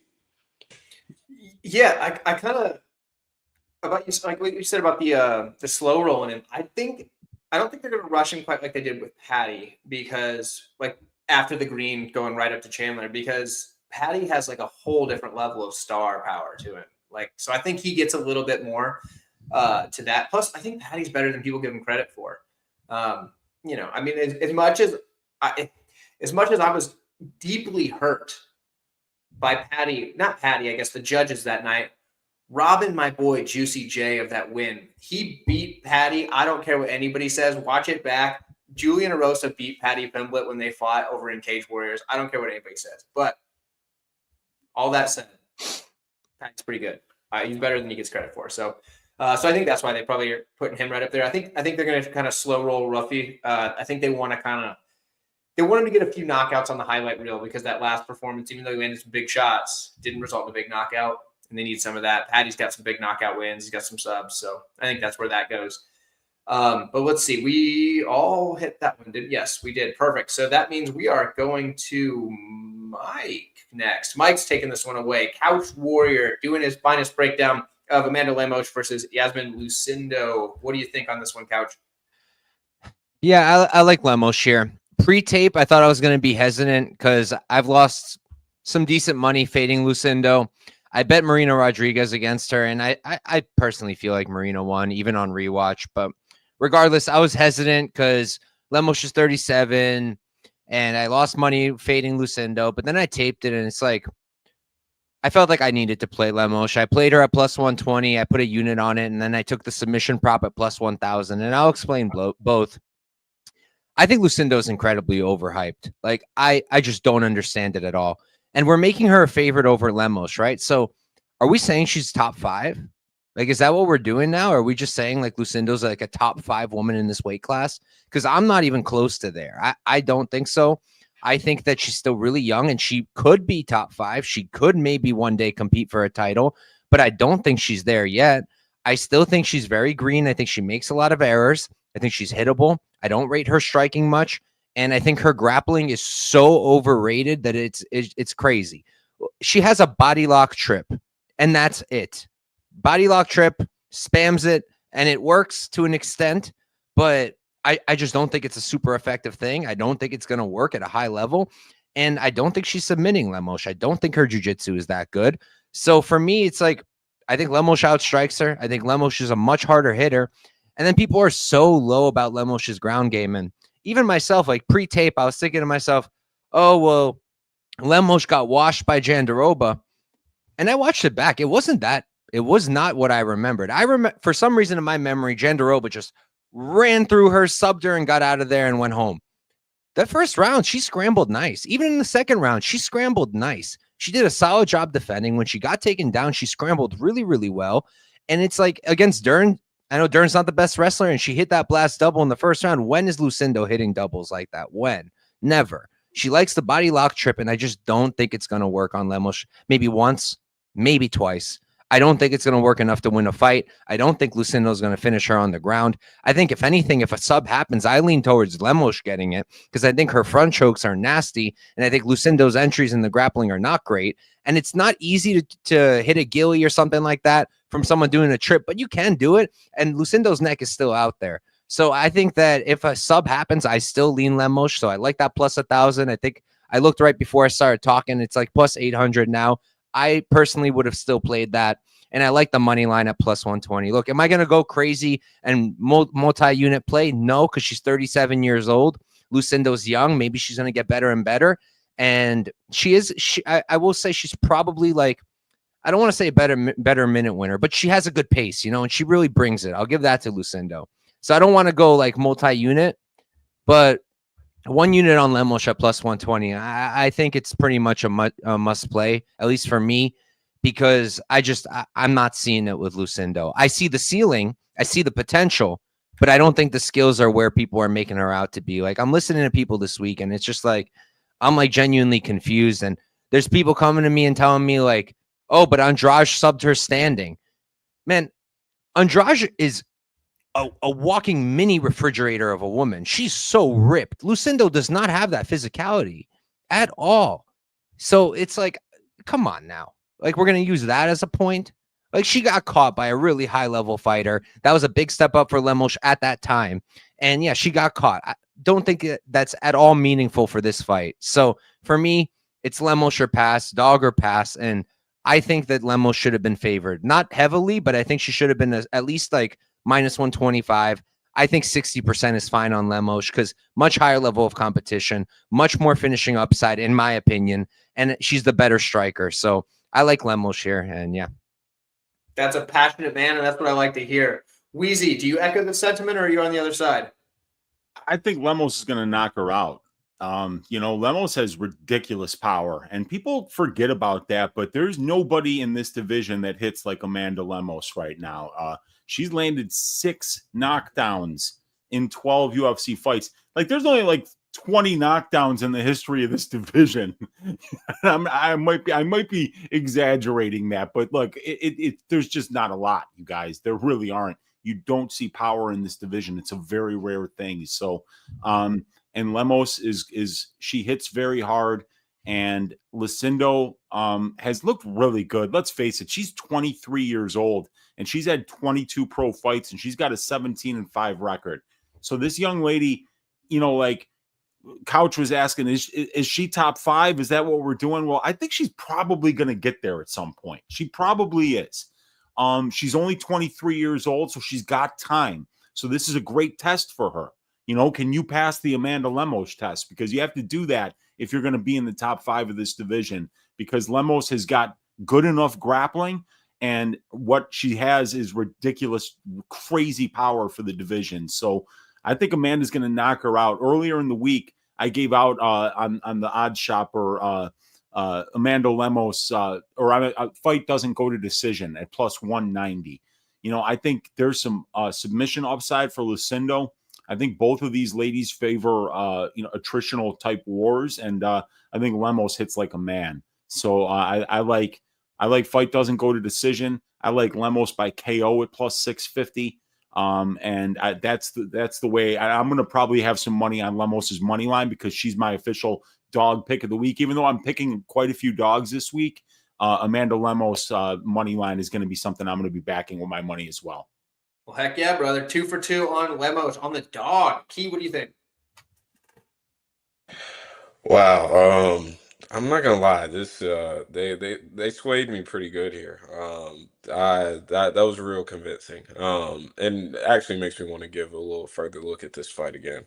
Lucendo, I backed. I forget price. I believe it was plus 100 or so against Rodriguez. I know that got CLV on it, but I backed her there and was very underwhelmed with the performance. And I thought, that she would continue making improvements, but it's still big overhand right and body lock takedowns. And without that, what the fuck is going on? The Howard fight, I know, didn't age super well. But that was a high level scrap. I mean, Howard is high level outside of her chin just being an absolute liability for whatever reason. She is a high level women's MMA fighter. The Brogan Walker fight, not very convincing. Pollyanna Viana, not very convincing. Even the Carolina fight, I had her parlayed with Kyle Bahalio there, and easily cashed. But again, if I'm talking about top 5 girl, which she has to be to win this fight, she has to be a top 5 girl in the world in this weight class. Is that what I'm wanting to see? No. I understand based off of youth. I can understand maybe a pick 'em line, and if it settled at that, I could understand. But minus 140, minus 130, Lucendo. I mean, that feels like you're just simply saying that Lemos is old. And Mike made some good points, even with her scrambling in that first round with Jandiroba. And up until getting subbed, I mean, was not putting on a bad performance. The Weili fight, we just saw Weili. I mean, she staked her claim as one of the greatest of all time. So I'm not holding that against her. And even then, she kept on fighting, tried to find some Darce chokes, was trying to find a bomb on the feet. So it's not like she's gonna quit here. I can understand dog shots on her.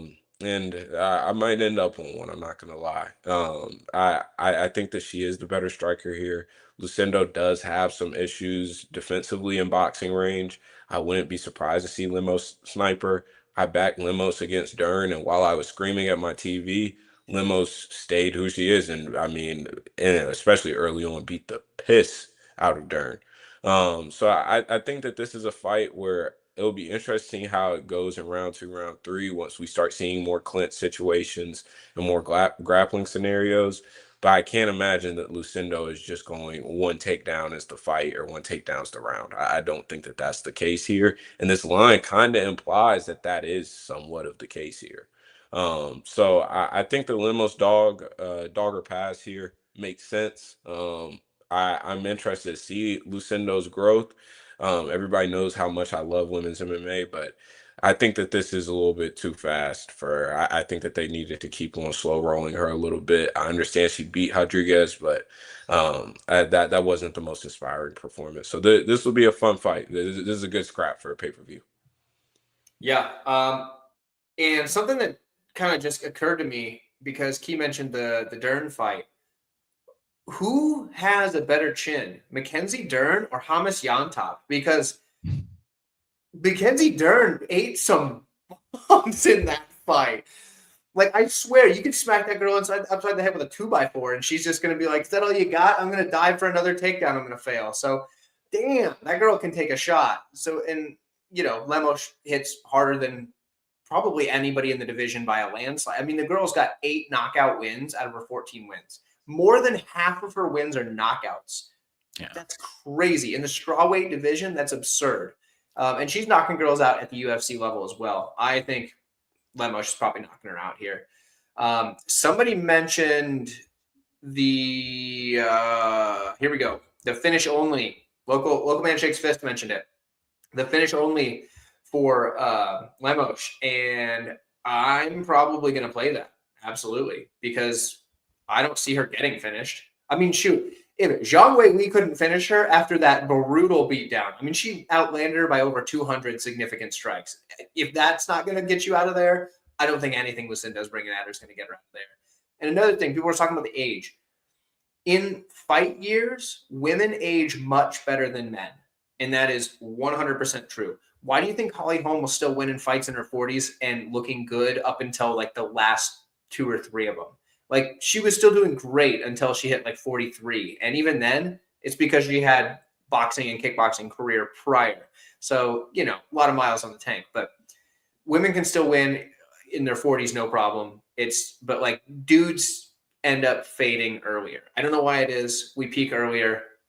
Women can go longer. It's just how it works. So like the older argument for Lemos, I don't agree. I think Lemos takes this one. I think she probably knocks her out, and I'm definitely gonna be playing the finish only prop. Even if it pushes, that's fine. I don't mind. I'll take a push when I am not gonna be sweating her getting finished. So that's what I'm thinking. And so you're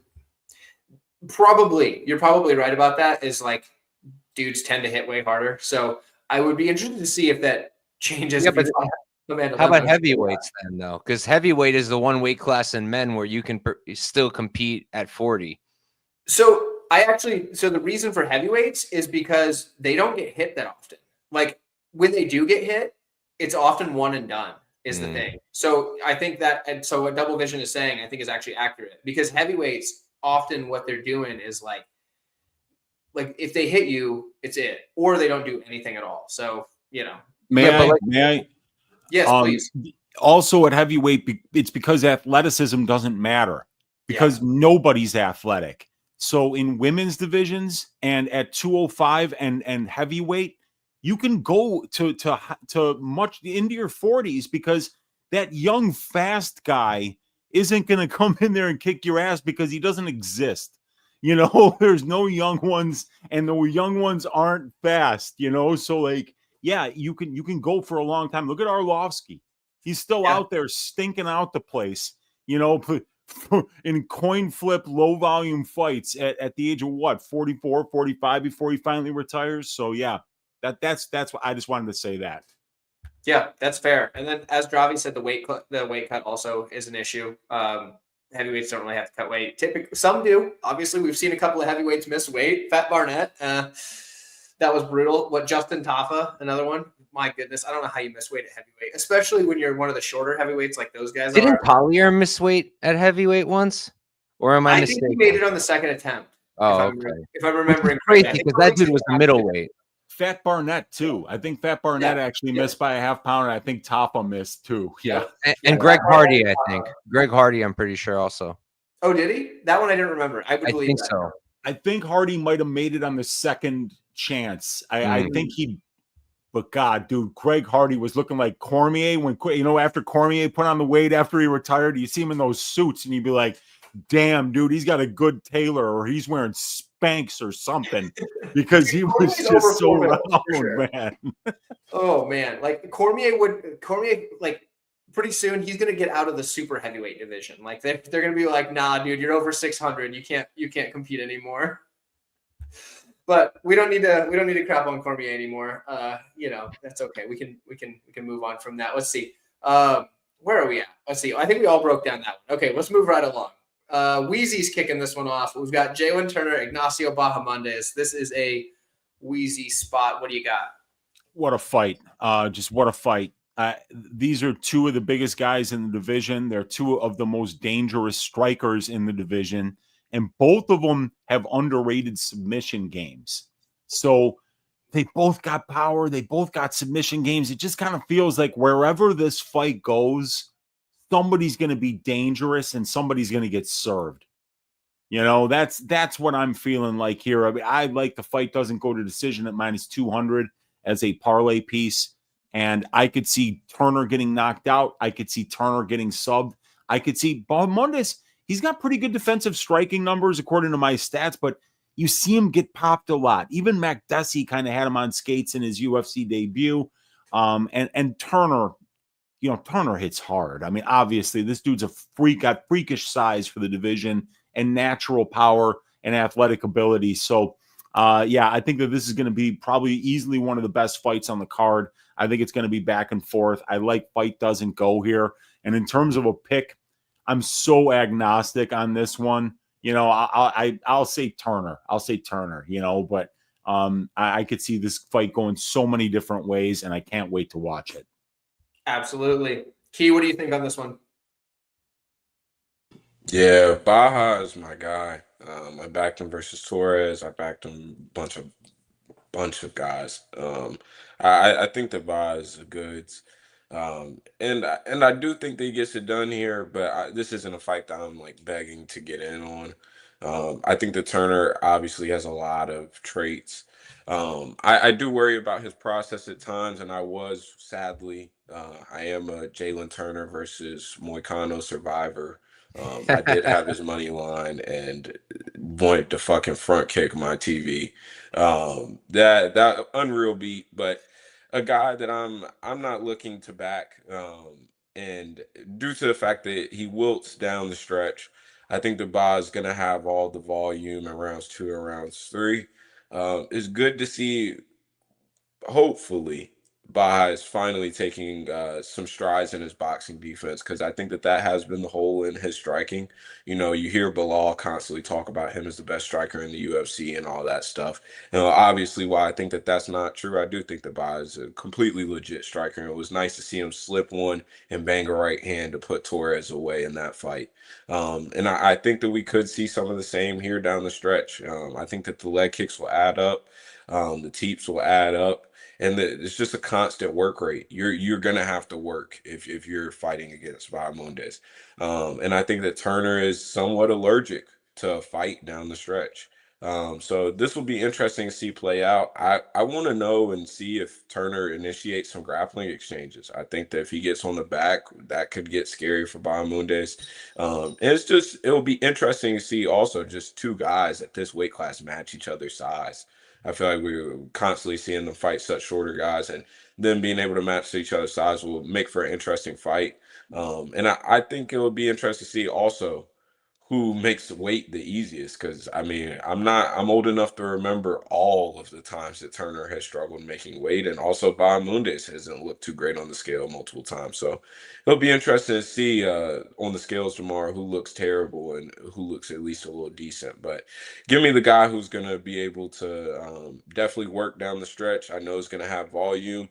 I know he might be a little irresponsible defensively, but I'm willing to sacrifice a little bit of that for better process and minute winning. So pick wise, Bahamondes, but no bet on this fight for me.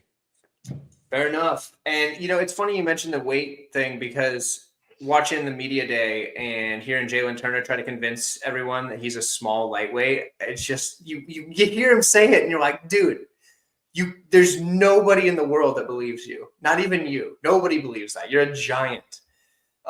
So for me, I got Bahamondes when he was still plus money. I'm still trying to decide if I want to play the other side and take the free money. Typically I do, but I definitely do lean Bahamondes here.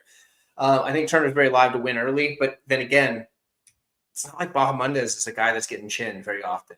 I mean, the dude can take a shot.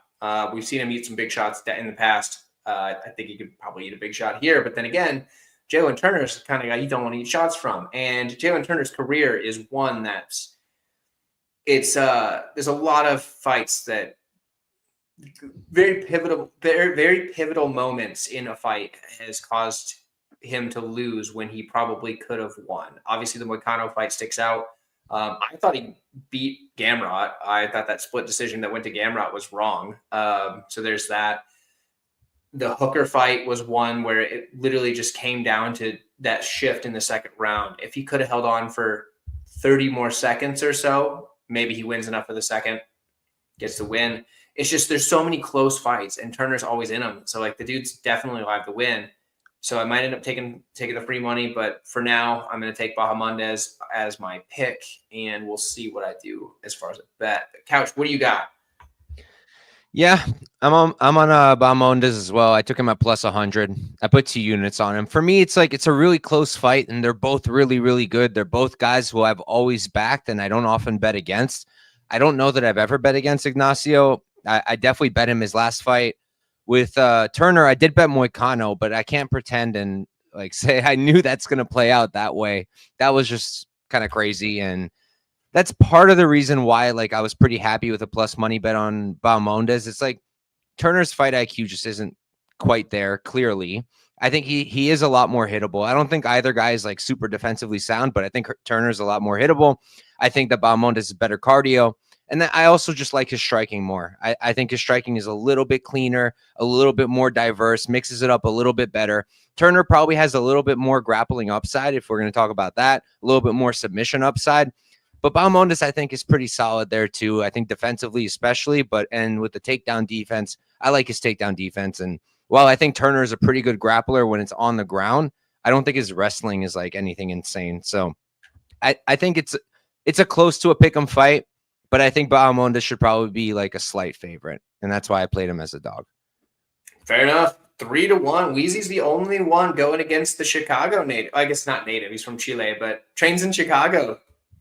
BFS, Valley Flow Striking, stand up. That almost actually makes me nervous that if you're going against him, that maybe I'm missing something, but at the same time. Oh, I'm very agnostic on my pick in this fight. Right, because both guys are so dangerous, I see somebody getting served here. Yeah. Right. And then, but I look at everything, and somebody mentioned it in the chat. Like the strength of schedule and the line shift. Right. This guy was a minus 270 favorite versus Moicano. He was a minus 300 favorite versus the fight before that. Hooker? No. Hooker. Yeah. Hooker. Was he minus 300 over Hooker? He was minus 300, Mike. Wow. So that's where I look at these kind of line shifts, and I say to myself, that's a big indication of that this guy's getting a step down. Now we all have our idea of how fights are going to play out, but the fact is, even the best cappers, when they're just straight up picking fights, are wrong 30% of the time. So what I saw here was a big shift in line, and we're getting Jalen Turner at a massive discount this time around. But the crazy thing about betting on Jalen is this guy can find ways to fuck it up. Yeah. He can drop your ass and walk away like a dumbass, like Luis Saldana did. He can just, he can not get up off his back like he did in the Frivola fight, like he did in the Gamrot fight. He can just kind of like not quite be there with his conditioning like he was in the Hooker fight. There's a bunch of different ways that this guy can fuck it up. And I don't think Bahamondes has that in him. I think the later this goes, Bahamondes is going to be better as the fight goes on. You just triggered some PTSD for me, Wheezy. I had Saldana in that fight. I had him at like, I want to say it was like plus 250 or plus 275. And I'm pretty sure I played him for 2 units too. And I was like, you can't even make this kind of stuff up. It's just like you just got to take it on the chin. Yeah. Sometimes it's just there was just nothing that it was just completely out of everyone's hands, and it was just like it was like the Force or something like something. It's like not only did he give up the finish, he also cost himself a point with an illegal move. It's just like, how do you do that? How are you that bad? Like, I'm with you. I remember watching that thinking, like, what in the world? I was on the other side, so I was really happy, but still. Do we think it's sharp money or hype? Honestly, I don't know that I'm smart enough to know. So I don't think there's any way you could know. Yeah, there you go. Then that makes me feel better because I was like, don't have a clue. I think the cop out on that is that you just say whatever the move is right after it opens, that's the sharp money, because the sharp money are the people who are betting right after the lines are opened. That's not your casual bettor. That's not your weekend bettor who's like, oh, I think Adesanya's going to win this one. You know, so I think that's what they mean by when they say the sharp money. Well, money came in on Bahamondes early, I do believe. So yeah, that'd be the sharps moving it. There you go. So sharps are on Baja. Let's see. Did everybody? Yeah, everybody went through that one. Okay, we can. Let's see. Yeah, Wheezy is a smart man. You know what's up. Wheezy's probably. I mean, as far as IQ points go, he's got numerous IQ points over me. So there's that. I think if you combined me and Tyler together, we're still probably below Wheezy. Yeah, Northern Illinois University, the Harvard of the Midwest. You know, I've got a couple of degrees from there. You know, I mean, it doesn't get any higher academically than DeKalb, Illinois, Northern Illinois University. So you're in the room with greatness, ladies and gentlemen. Just enjoy it. You know, that's what I hear. That's what I hear. Oh man. Okay. To move to the co-main event, we have Rafael Fiziev taking on Justin Gaethje. Let's see. I think Wheezy kicked off the last one. That puts us at Key. Key, who do you have in the co-main event of the night? What's your pick? Yeah, pick-wise, I'm going to go with Fiziev. I thought they won the first fight, 29-28. I thought the rounds went around two. I thought that the first half of round two was, a continuation of round one. Clean, just beat him into the punch almost every exchange. Gaethje just couldn't get anything going. Once the eye poke happened and then Fiziev started to not be able to wear any damage, then the eye started to swell up, and then from there Gaethje started to catch some steam and turn the fight. You can argue Gaethje won that fight, but I think that Fiziev did win that fight, and somewhat clearly. I think here in this spot, I'm not worried as much about the short notice aspect of it. I know that people have talked about that, but Fiziev was thinking that he was going to have a fight at UFC Saudi Arabia. We know that he's the kickboxing coach at Tiger Muay Thai. So he's putting in the work. He's on the mats every day. He's not a guy. I mean, he's in Thailand with every drug imaginable. I'm sure that he's not showing up to this fight any sort of out of shape. So I think that he'll be just fine from that aspect. The layoff that doesn't shake me as bad. If anything, I'm glad that he's taken the time to actually truly recover from a torn ACL like that. And from a science perspective, I know this is nerding out a little bit, but I have history with this in basketball, and then football players also show this too. But 18 months to 24 months off, we see a significant rise in performance for high-level athletes coming off ACL tears. So that's a big thing to consider here. So I don't expect him to show up washed or any slower than he's looked before. I think that he'll have a significant speed advantage over Gaethje. And honestly, we got to be real. I know that the viral clip of them flipping over Justin Gaethje after the KO versus Max was shown all over Twitter this week. But the guy's been rocked in damn near every fight that he's been in the UFC. And then specifically as of late, I mean, we look at this, and luckily I was on the side of plus 200 Max and plus 5,000 round 5 and all the KO numbers, and cashed a legendary ticket, it felt like, on that fight. But people act like Max didn't hurt him multiple times. I was screaming at my TV in round 5 thinking that I deserved the KO much earlier than the last second KO. So that was an absolute masterclass. And the Poirier fight, Poirier won round 1 on 2 judges' scorecards. up until that head kick. The Fiziev fight, again, I think the Fiziev won that. Charles Oliveira, we know. Michael Chandler, we know. And the list goes on. So this guy has consistently shown to be irresponsible defensively, even whenever he is trying to fight at a much more measured pace and using that jab. And I do think that if there is anything that's going to get him his success here, it is going to be that jab. Because outside of that, I don't think that he skill for skill can go with Fiziev on the feet. That's just being completely honest. There is no wrestling upside. Yeah, it was cool that he got one, and it was a cool moment to end the round in round 3. But there is no real wrestling upside. Let's put that shit to bed now.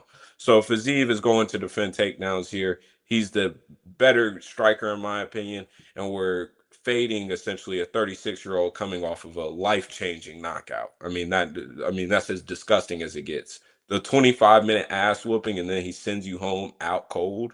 I mean, snoring on the mat. I mean, we got to be real here. So I think that this is a clear Fiziev spot. I understand the money line getting kind of out of hand, minus 160 or so. That does start to feel icky, backing a guy with it coming off of an 18-month layoff.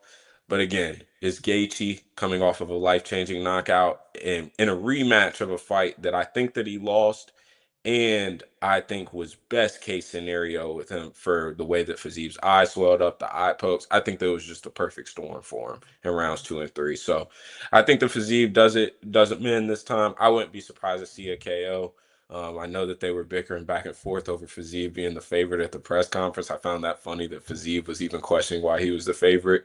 But I think the Fiziev is going to put on a show here. I think he's going to remind people that he is truly an elite guy in this weight class, and I hope they can get a clean bill of health over these next 2 years or so he can try to really make a run at this.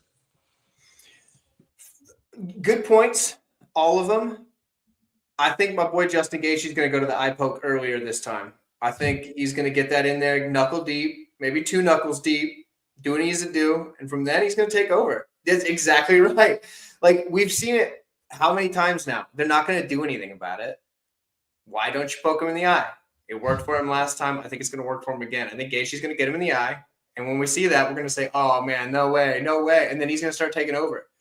I think Gaethje's good enough to beat Fiziev without the eye poke, but I think, come on. So I'm taking Gaethje here, actually, at the money line. I like it. I think a lot of people are really thinking that KO that's just it for him. He's just toast.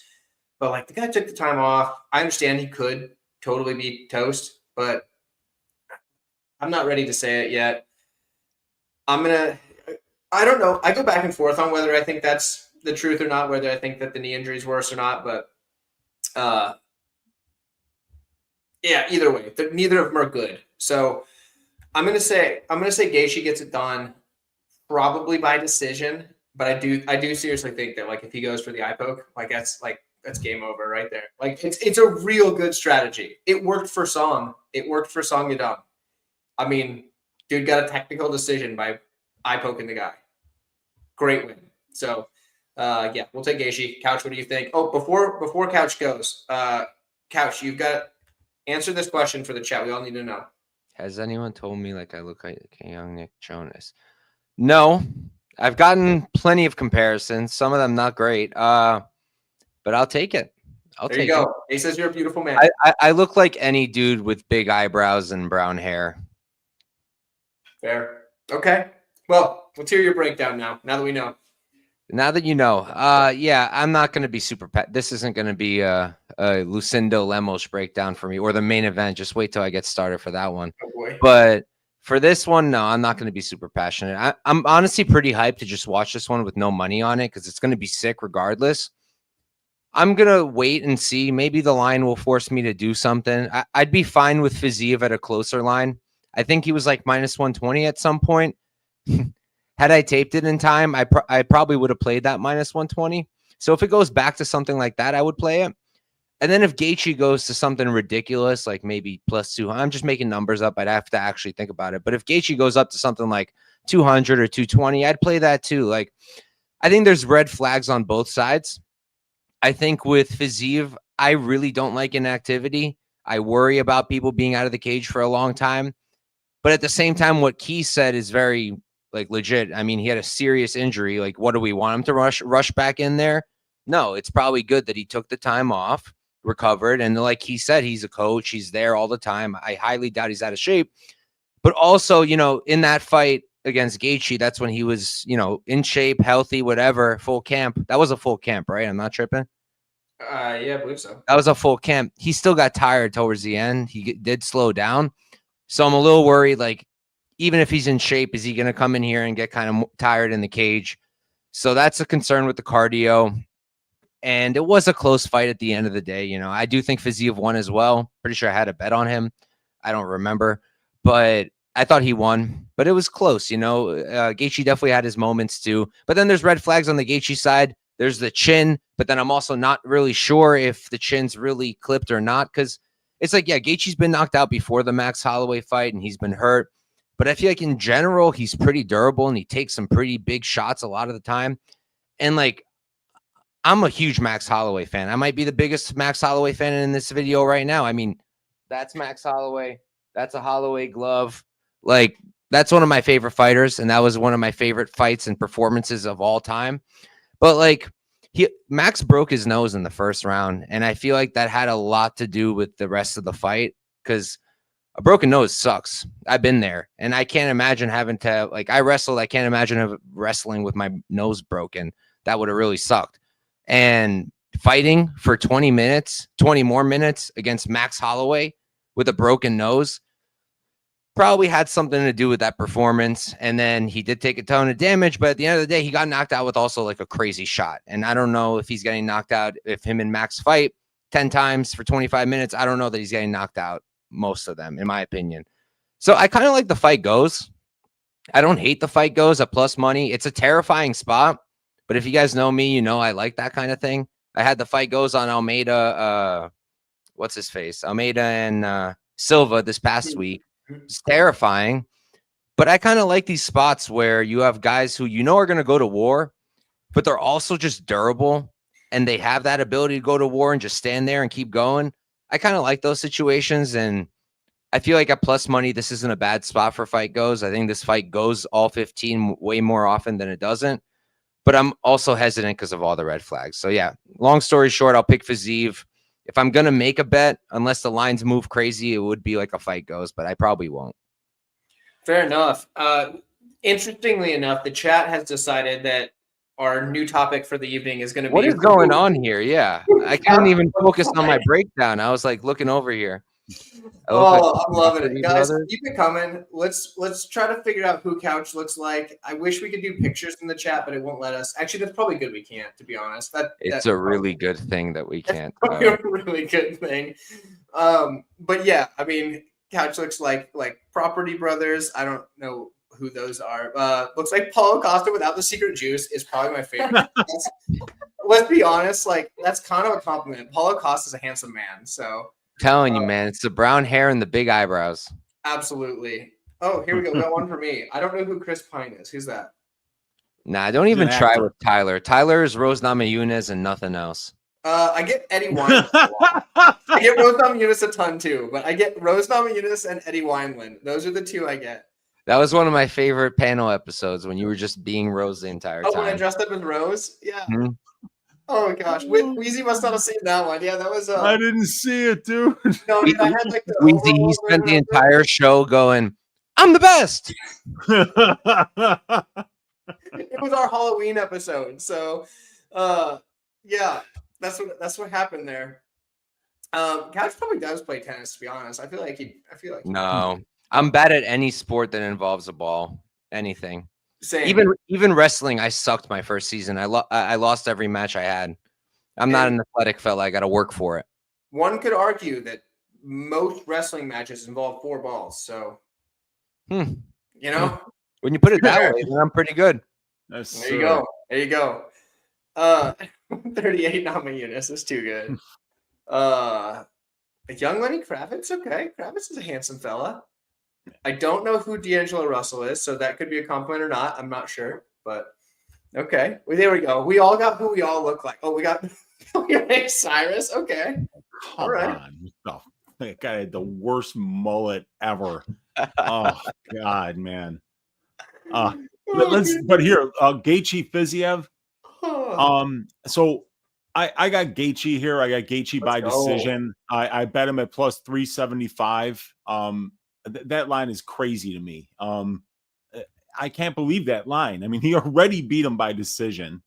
Fiziev's been off for 18 months. Gaethje's been off for 10 months, but you know, I'm in the big time minority. Look, I don't think Rafael Fiziev's that good, you guys. I don't. He's a low volume striker. He doesn't have a ton of power. He's only landed 2 knockdowns in 9 UFC fights, and people are making this guy out to be like he's some fucking killer at distance striking range. No, he doesn't have crazy power for the division. He slows down late in fights. He's got no fucking grappling upside whatsoever. You know what? I was thinking to myself earlier this week, which would be funny. What if, you know, like Trevor Whitman after that nasty knockout for Gaethje was like, hey, dumb fuck, how about you use that D1 wrestling background and start mixing in some fucking takedowns for the first time in your fucking dumb life? How about you fucking do that? Unless you want to keep getting knocked out, nephew. So, I mean, I actually think that there is, instead of a 1% chance that he goes out there and he gets a takedown, that it could be like 7 or 8% chance that this guy goes out there and grapples a little bit. But yeah, I think the striking exchanges are going to be close. Don't forget, Gaethje was training for a 5-round fight against Dan Hooker. Rafael Fiziev was on the couch, 2 weeks ago with no fight scheduled.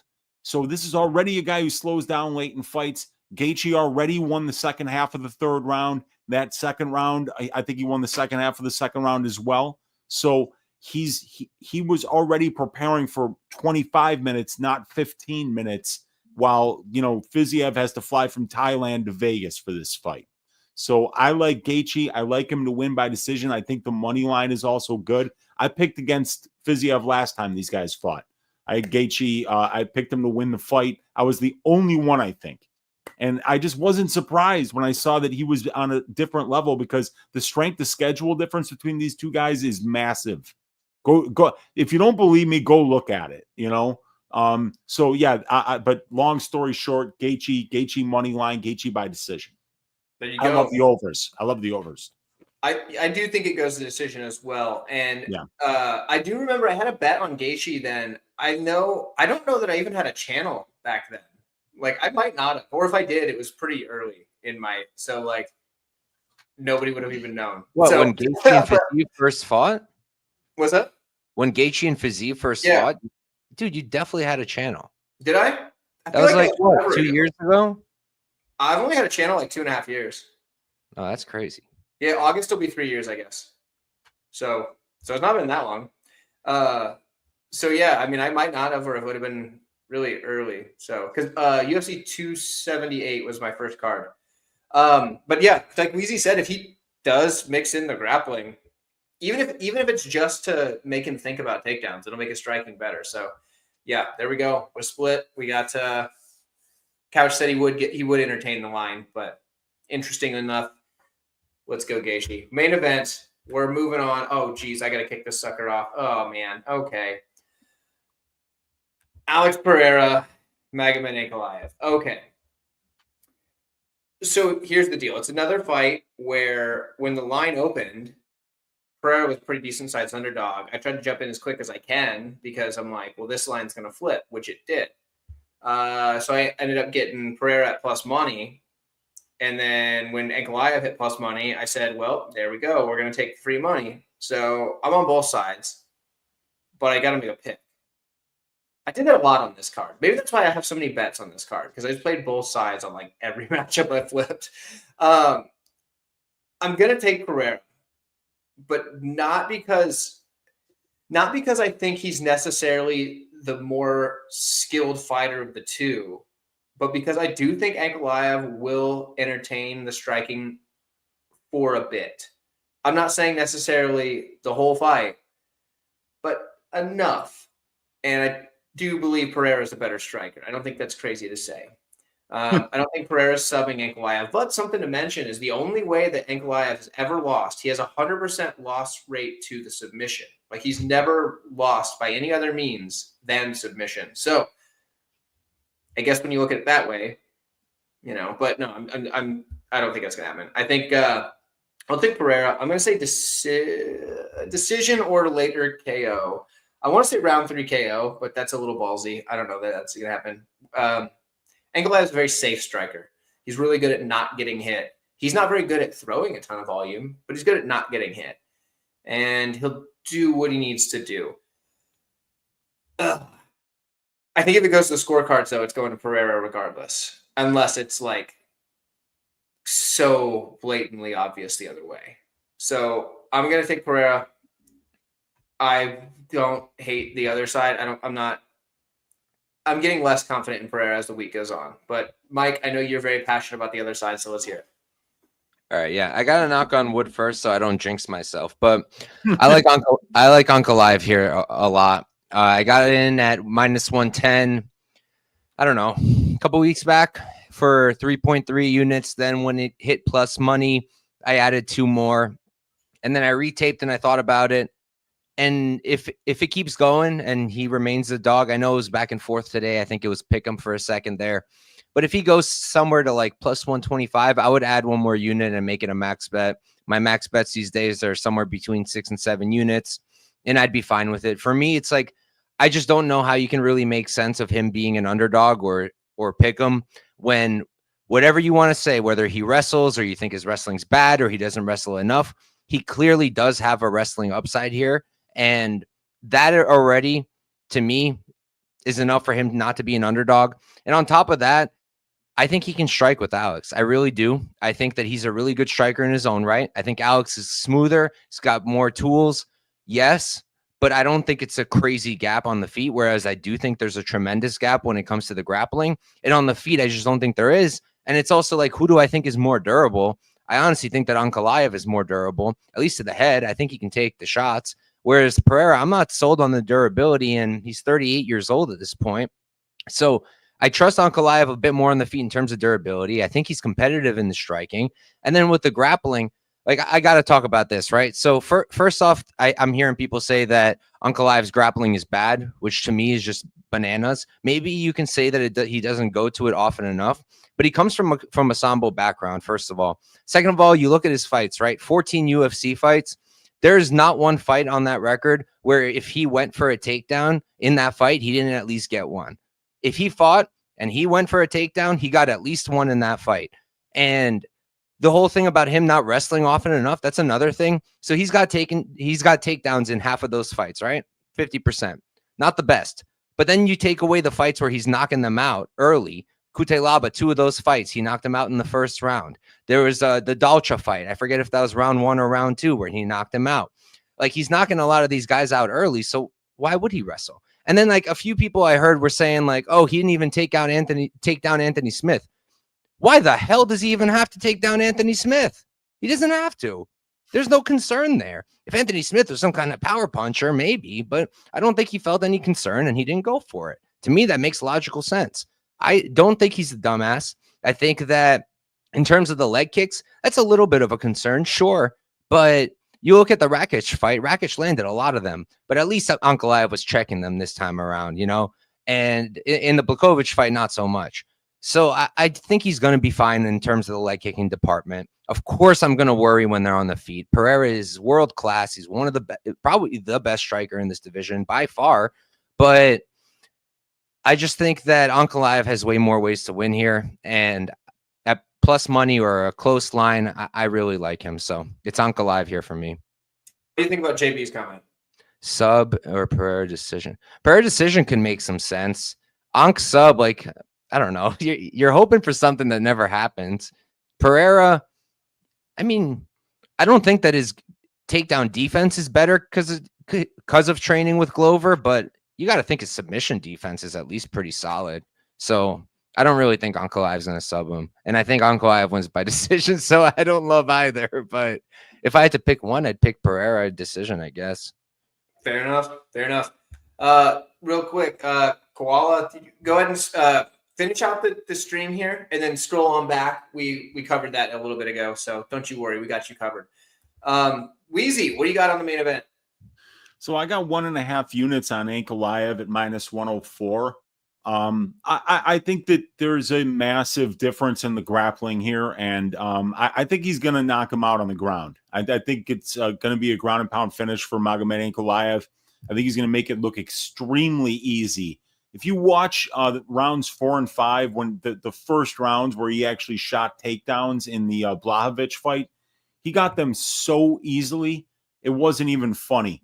And Alex Pereira, they have been protecting him against anybody that could grapple the entire time that he's been here.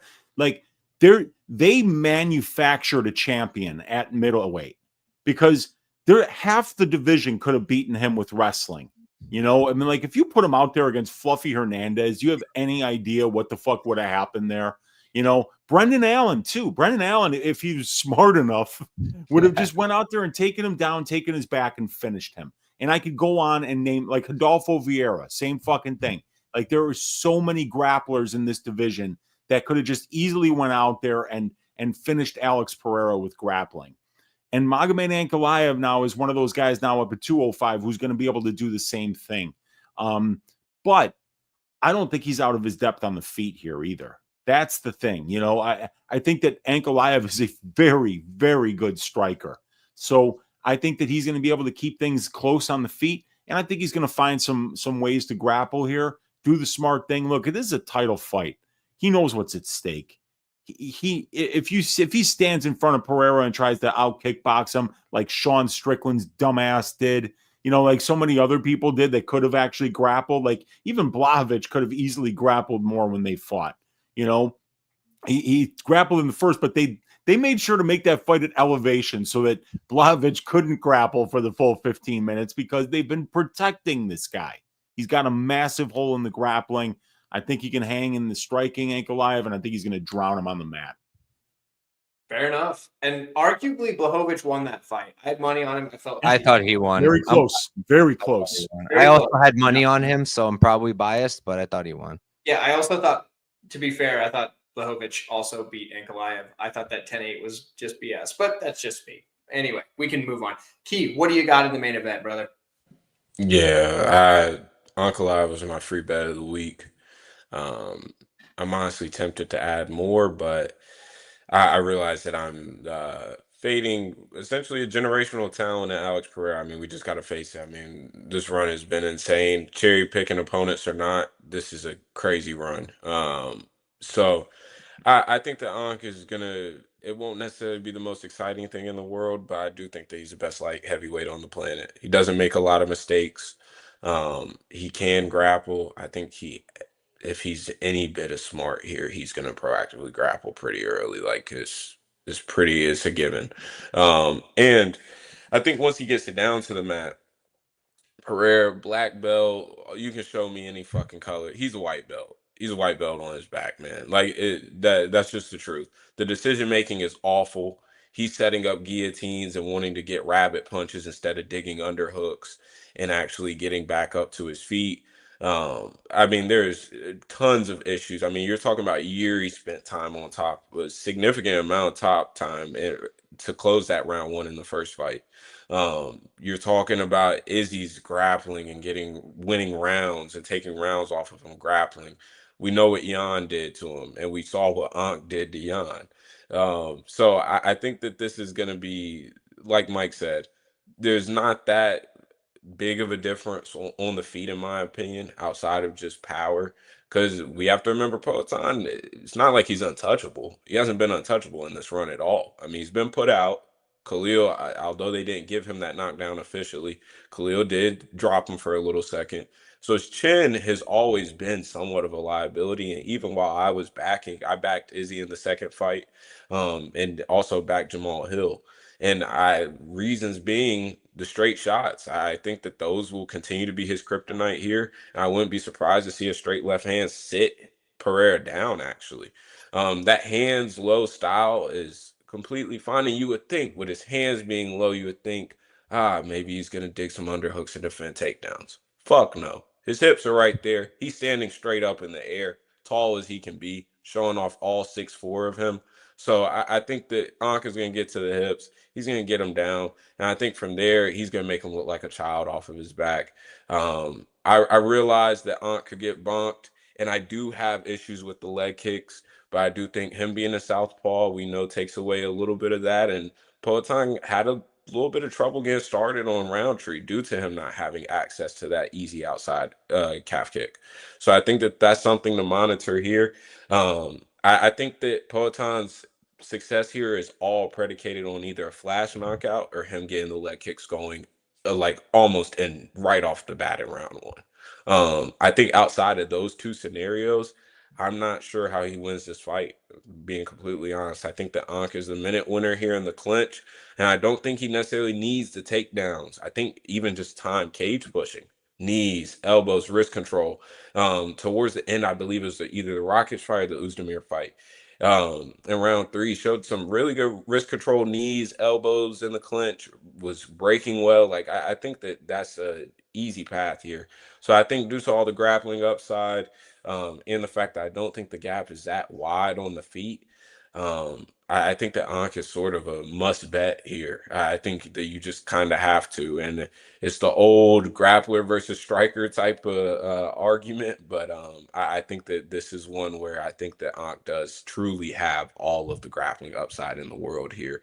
And for what it's worth, Glover wrestling with him and shit, I don't believe is going to do shit for him here. I think that Poatan has his black belt because he understands how to not allow people to choke him, but he is not some good grappler himself. So I think levels will be shown. I could see a ground and pound KO, as Uncle Weezy mentioned earlier. So I think that that's a good shout for sure. Fair, but this poses the question: if Ankalaev wins, do we need the rematch with Paul Craig? Why not? Why not? The streets need it. Dude, he's got to get it back. Otherwise, Paul Craig will be forever known as the guy who beat the champ. Paul Craig 5th round submission. I'm calling it right now because it'll have to be a 5-round fight. It'll be the last second again. Just like 1 second left on the clock or whatever. Probably a triangle. Oh, the only way that guy ever wins. Triangles. Not the only way, but you know. That's yeah. Wasn't it like it was like 5 seconds left, wasn't it? It was something ridiculous. Yeah, it was literally right there. Yeah. It was 4:59. It was literally 4:59 of round 3, man. That's crazy. Yeah. Just think, would he have had a title shot by now if that didn't happen? I think he would have. I mean, he did that one. 4 or 5 fights, but I don't know. Maybe not. I guess he did have a title shot and he just kind of screwed it up. But anyway, we can wrap things up. First, before we get into all the crazy stuff there, I want to shout out Real Fight Picks again, because not only sponsoring the show one time, but sponsoring the show a second time. Like that's just next level. That's top tier. You just don't get any better than that. I don't know what else to say. That's just fantastic. So I appreciate it. It's great. In addition to that, we can wrap it up by showing everybody or telling everybody where to go find everybody. I will say the links to their channels are in the description of this video, but everybody can tell where to go. Let's go ahead and start with Weezy. I know he's changing some platforms, doing some new stuff. Tell everybody where they can find you and if you got anything else coming up the rest of this week. Yeah, you can find me at my YouTube channel, Uncle Weezy. You can find me on Twitter at MMA Weezy, and you can find me in my probability stats and content package on OddsShopper. Go to oddshopper.com. You can find Uncle Weezy there under MMA picks, and my stats package includes individual fighter stats, matchup stats, divisional benchmarks, over/under betting model, prop betting model, fight write-ups for every fight on the card, 4 hours of subscriber-only content with balls deep breakdowns and probability, and access to all my track bets in my Discord. Only $25 a month. If you sign up right now with code NEW20, you can get 20% off your first month subscription. Check me out there. And it was really great chopping up the fights with you guys. Let's stack cash tickets like flapjacks for UFC 313. Let's go. And guys, I can vouch for Weezy as the guy with the best stats of everything. Like the best, if you're a numbers guy, if you like numbers to help you pick your fights, you need Wheezy's content. Wheezy has better than anyone. Like he has better stuff than the UFC or ESPN has on their own fighters. I guess it's fantastic. Before we go any further, we also have to shout out Real Fight Picks coming in with a third donation. This guy's just letting it rain up in here. He says couch with a touch-up appearance filter, and you know what? Maybe that's an idea. I thought about that because every time I'm on here, like I'm like, man, I'm looking kind of wrinkly these days. Now I'm getting up there, you know, right young age. What do you say? I have a touch-up appearance filter. My vision's not what it used to be. The touch-up appearance filter, man. It's on StreamYard. You can do that. Take that as a compliment, I guess. I got a new camera. Dude, maybe that's it. Because you look, you look nice. You look nice, Couch. Everybody's been saying you look nice. They said you look like friggin' Paulo Costa, man. So I'm a handsome guy. It happens. You're a handsome guy, dude. I get it. Key, tell everybody where they can find you, all the stuff you got coming up, all that good stuff. Yeah, Key 3 Picks on all platforms, TikTok, Twitter, blah, blah, blah. I am on Dub Club, $20 a month. I can give you something special in the DMs if you hit me up and let me know you've been watching the pods. Beat the Line broadcast with me, Drive, Pegasus Picks. We cook every Wednesday. Try to be every Wednesday at 7. So make sure you tune into all that. It was good to be on a panel with these guys. Huge shout out to 138. It was dope finally being on the stream with you. It's always dope being on with Couch. I think Couch years and years ago, back whenever we were only doing prize picks and shit, was one of the first streams I ever been on. Probably the only reason why I even ended up in this space. So it's always dope to be on here. You didn't even have video back then. You just did audio. Yeah. Exactly. So you really remember the days. And Uncle Weezy, it's always dope to be on with everybody's favorite uncle, the best statistician in the game right now. So again, appreciate everybody tuning in. It was dope. Make sure you hit that like button and subscribe to my guy. Hopefully we can do this again, run this back with the same group, hopefully one day.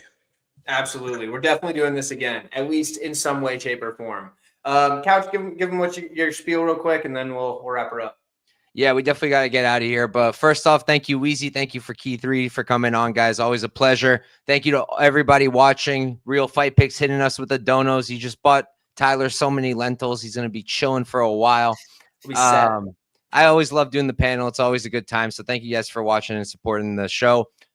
In terms of me, I got a free Discord, post my bets, my picks, my breakdowns, and we got a bunch of us in there talking fights every day. You can find the links literally all over my socials or in the description of any of my YouTube videos. It's all there. And if you can't find it, just DM me and I'll give you the link to the Discord. It's free. And then, yeah, I broke down the fights on Tuesday. I don't know if you want to listen to me talking for another hour and a half about the same exact things, but if you want to, it's there. And then if you missed some fights while you're watching this, but you don't want to watch the whole thing, you don't like the whole long form, I do shorts for every single fight on every single card. I think I'm about to hit 1,000 shorts on YouTube, so that's cool. And I do them every single week.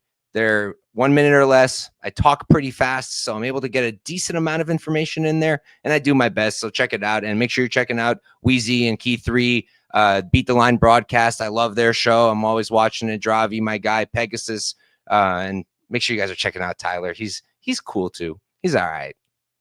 I do what I can. But guys, when it rains, it pours. And this time it's in a good way. Look at that money coming in. Boy, you're doing the Lord's work here. I appreciate you very much. Thank you so much for the donation. You guys are all fantastic. All the donations. I wish we could just stay here and collect them all night. But to be honest, we got to wrap up. So thank you guys for tuning in. And again, I genuinely appreciate those of you dropping the donations because YouTube doesn't really pay very well. For people that want to know, like if our video gets 1,000 views in the MMA space, we're probably making like $8. Not even. That's especially not if you have any foul language, which my videos are clean, so mine gets a little bit better there, so that's good. But this I might have ruined you on this video. Yeah, the live streams are usually toast, except for the donations. So you guys are fantastic doing that. But yeah, the YouTube doesn't pay. So it'll be $8 from YouTube, but then they also take 30% or something like that. So that's what you end up getting because YouTube takes like 30% of your stuff. But so it does go a long way. So I say that to say that I appreciate it. But with that said, thank you guys. I appreciated the stream. Everybody in the chat, and I will catch you all down the road. Enjoy.